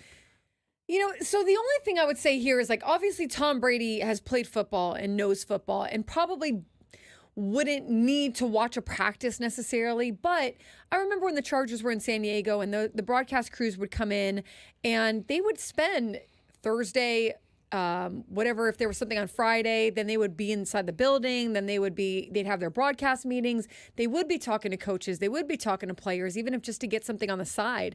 It's just a better broadcast. You broadcast, so does Braden. So do I. Like, it's just a better broadcast when you're able to say, hey, I talked to so-and-so and this is what he thinks about this or whatever, right? So, yes, he's Tom Brady, but man, those are restrictions that no other broadcast crew is operating under. He must abide by not criticizing the league's officiating. That's a hard one. Cannot criticize other franchises, including other franchises' owners. Mm-hmm. So if he happened to be assigned to a game, let's just say the Cowboys, and the Cowboys were losing 51-3, and they've lost their 9th game in a row, and Jerry World is turned upside down, and then the Fox broadcast goes over to the C-suite, and they've got Jerry moping. Tom Brady can't talk about it. Like, he can't talk about it. He can't get into the story. What's hard is he's the color guy, and that's what his job is, right? And so the play-by-play guy is going to have to essentially carry that, and, that doesn't make for, like, the most riveting of broadcasts. I mean, that's the whole thing. Like, Kevin Burkhardt's going to have to tell the whole story. Yeah. He's going to have to. And what's Tom Brady going to be able to do? Like, right. He'll be like, well, that sure is a thing that happened. Or Tom Brady tells him during the break. Right. Like, he Imagine can you say this. He can, like, break down plays and he can break down strategies and this is what I would have done and this is how I would. But honestly, you got to kind of be careful that that's not criticizing. Like, even what will that line be of, well, in my day, or this is how I would have done it, or whatever? Like, that could be perceived as some people as criticizing, which was like a year ago, 2 years ago. Now, I don't know how you could do the job. I think it'd be hard to do the job. It's almost impossible. And how petty are some of these organizations or people out to get him? Like, are they going to be hanging on every word and ready to put together a little highlight reel at the end of a game of things that might have been questionable that he said? I don't know. It puts the NFL in a bad situation. Yeah. here's another wrinkle. This is why I even brought it back up. They continue to suss through this stuff, and they have decided that Tom Brady can work Raiders games as an analyst. So you would think that the one team he wouldn't be allowed to announce would be the team that he partially owns. I feel right? like he could he criticize the Raiders? I don't know. He might be able to criticize his own team because it's his own team. That's a good question. But and Be his best broadcast, It's like, actually. yeah, He'd it's actually like know what's the only going on. broadcast that he's like really digging into it. Fox, the official partner of the Vegas Raiders. Probably turns out to be really good, like I you know, said. hey. Yeah. here's another thing that NFC executives have been quibbling about. The fact that, Tom Brady doesn't get to be in these meetings because these pre-production meetings, here's a quote from an unnamed NFC executive. It says, quote, "These meetings, there's always a lot of questions about the roster or certain positions. Yeah. And there's nothing stopping a coach from sharing something in confidence that wouldn't go out on the air." This is where it's so important. This is where you get kind of like the on background stuff that you're not necessarily quoting the coach, but you're able to explain something on air that is saying something without directly quoting someone, right? And so helping the viewer understand why certain decisions or why certain things are happening. It's like Romo guessing correctly what all the plays are going to be because he knows them before they happen because he talked to the guy. Yeah, he's gotten some information, or why a certain guy is playing, or why a certain guy maybe is on the practice squad that week, or whatever. You know, like whatever. I'm reaching there with some of those, but it's important because it helps. It can be very make the broadcast a lot more interesting. That's for sure. But here's what. Executives don't care about the broadcast. See, I also right? think some people are probably listening to us right now going like, who cares? Call the game. Like, I don't care what Tom Brady does. I wish he would. I don't wish he wasn't there. I don't care, but it would be an easier NFL world if he wasn't there. But so here, what I was about to get to is like these folks, they don't care if the broadcast is good or bad. What they care about is any of their information getting to the Raiders. That's what they care about. They don't want the Raiders to get any. Well, as one of 32, yes. Right? Got to protect your. As one of 32, they don't want them to get any possible edge. Yeah. And as such, there was some in the reporting on this Yahoo story. Charles Robinson, senior reporter. There was some discussion about not only restricting Tom Brady, but restricting Kevin Burkhardt, restricting the sideline report, restricting who might tell him something. Bingo. Yeah. Bingo. So this is a mess then. If now all of a sudden you don't trust any of those broadcasters. Yeah, if you're already, and that puts Kevin Burkhardt, that puts all them in a weird position. So get this. All right, it's 2 paragraphs. They get to a point, so just stay with me, right? This is this NFC executive kind of spitballing.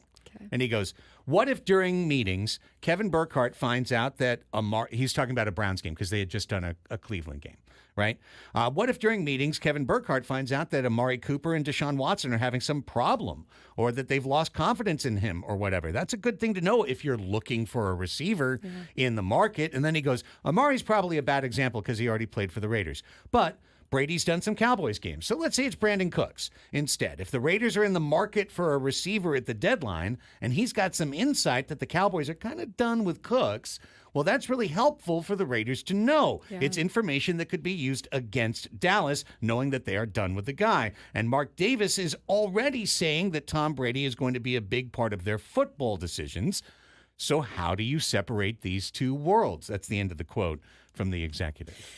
The NFL, as both of you know, the NFL is a very paranoid, and you don't allow any edge to be given out, and everything is locked up. It's Liars Month for a reason during the draft and leading up to it. It is literal sending people over to the right because you're going to go left. I mean, it's all of that, you know. It's so while some of this can be kind of like, come on, is that, you know, whatever. But to the NFL, it is. I mean, to these clubs, it is. It can mean the difference between what they perceive as an edge and what is quite possibly an edge, and also being caught, you know, with your pants around your ankles. Yeah. And so the bottom line that is speculated at the end of this story is right now, today, when Tom Brady is a rookie analyst and is still known as the fair-haired quarterback, you know, hero of the NFL, and importantly, while the Raiders are a kind of backwards, bottom of the barrel, super mediocre franchise, The NFL is going to be fine with dancing this dance.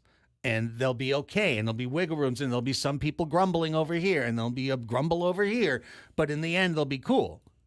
But if the Raiders start winning, and all of a sudden they start looking like a championship contender, don't be surprised if Tom Brady is getting excommunicated, market to market as he's going around trying to do his job. Only people that really suffer are the Fox execs and the people who have to watch the broadcast, getting this milquetoast representation of what might have been a good analyst if he was allowed to do the job. I absolutely think he would be a great analyst. I think that once he settled into the job, we could maybe learn a thing or two. I mean, Tom Brady obviously knows whether or not he can say it. I think you have to kind of learn, right, to kind of sometimes give that information out. But who's to say he wouldn't be very good at it, right? But you're probably never going to get that version. So it's not. And honestly, I think it also becomes what axe to grind do some of these executives have? What axe to grind do some of these clubs have against each other? It opens up this kind of can of worms of trying to just get at clubs or get at the NFL for certain things in terms of not wanting him to be around, or if you have an axe to grind against Tom Brady, or you don't like him for some reason and you're a certain club, and there's just all kinds of things. This has kind of gotten really messy, and the problem is even if Tom Brady is good, the noise around him is going to continue. This is going to continue, and so it's makes it hard all the way around. Time to take our final break. When we come back, we'll wrap things up with Ask Us Anything. That's your chance to jump on the show. I think it's funny that no matter what topic we talk about, there's someone in the chat that comes in at whatever time and is like, screw the Dodgers. Still can't get over the season. And I respect it. San Diego. I can't say the last word. But, I respect it. Still can't get over the season. Yeah. All the topics lead back to that. Indeed. At the end of the day, we're all just hurting. It's all comes back to that. But we just can't sit We here. just went on a Tom Brady rant for, right, yeah, we touched on it. We can't just sit here shivering and hugging one another and just going, it'll be okay, it's going to be all right. No, hey, it's a passionate fan base. No, a passionate fan base in San Diego, so I respect it. Give us a call right now, 833-288-0973. Open phones, 833-288-0973. You have 8 minutes to call the show. If you do, we're going to put you up before we're done. All we ask is that you come pre-prepared with a question to ask us on Ask Us Anything. That's how we'll wrap things up on The Fan.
Back tomorrow with another full 4-hour show to wrap up the week.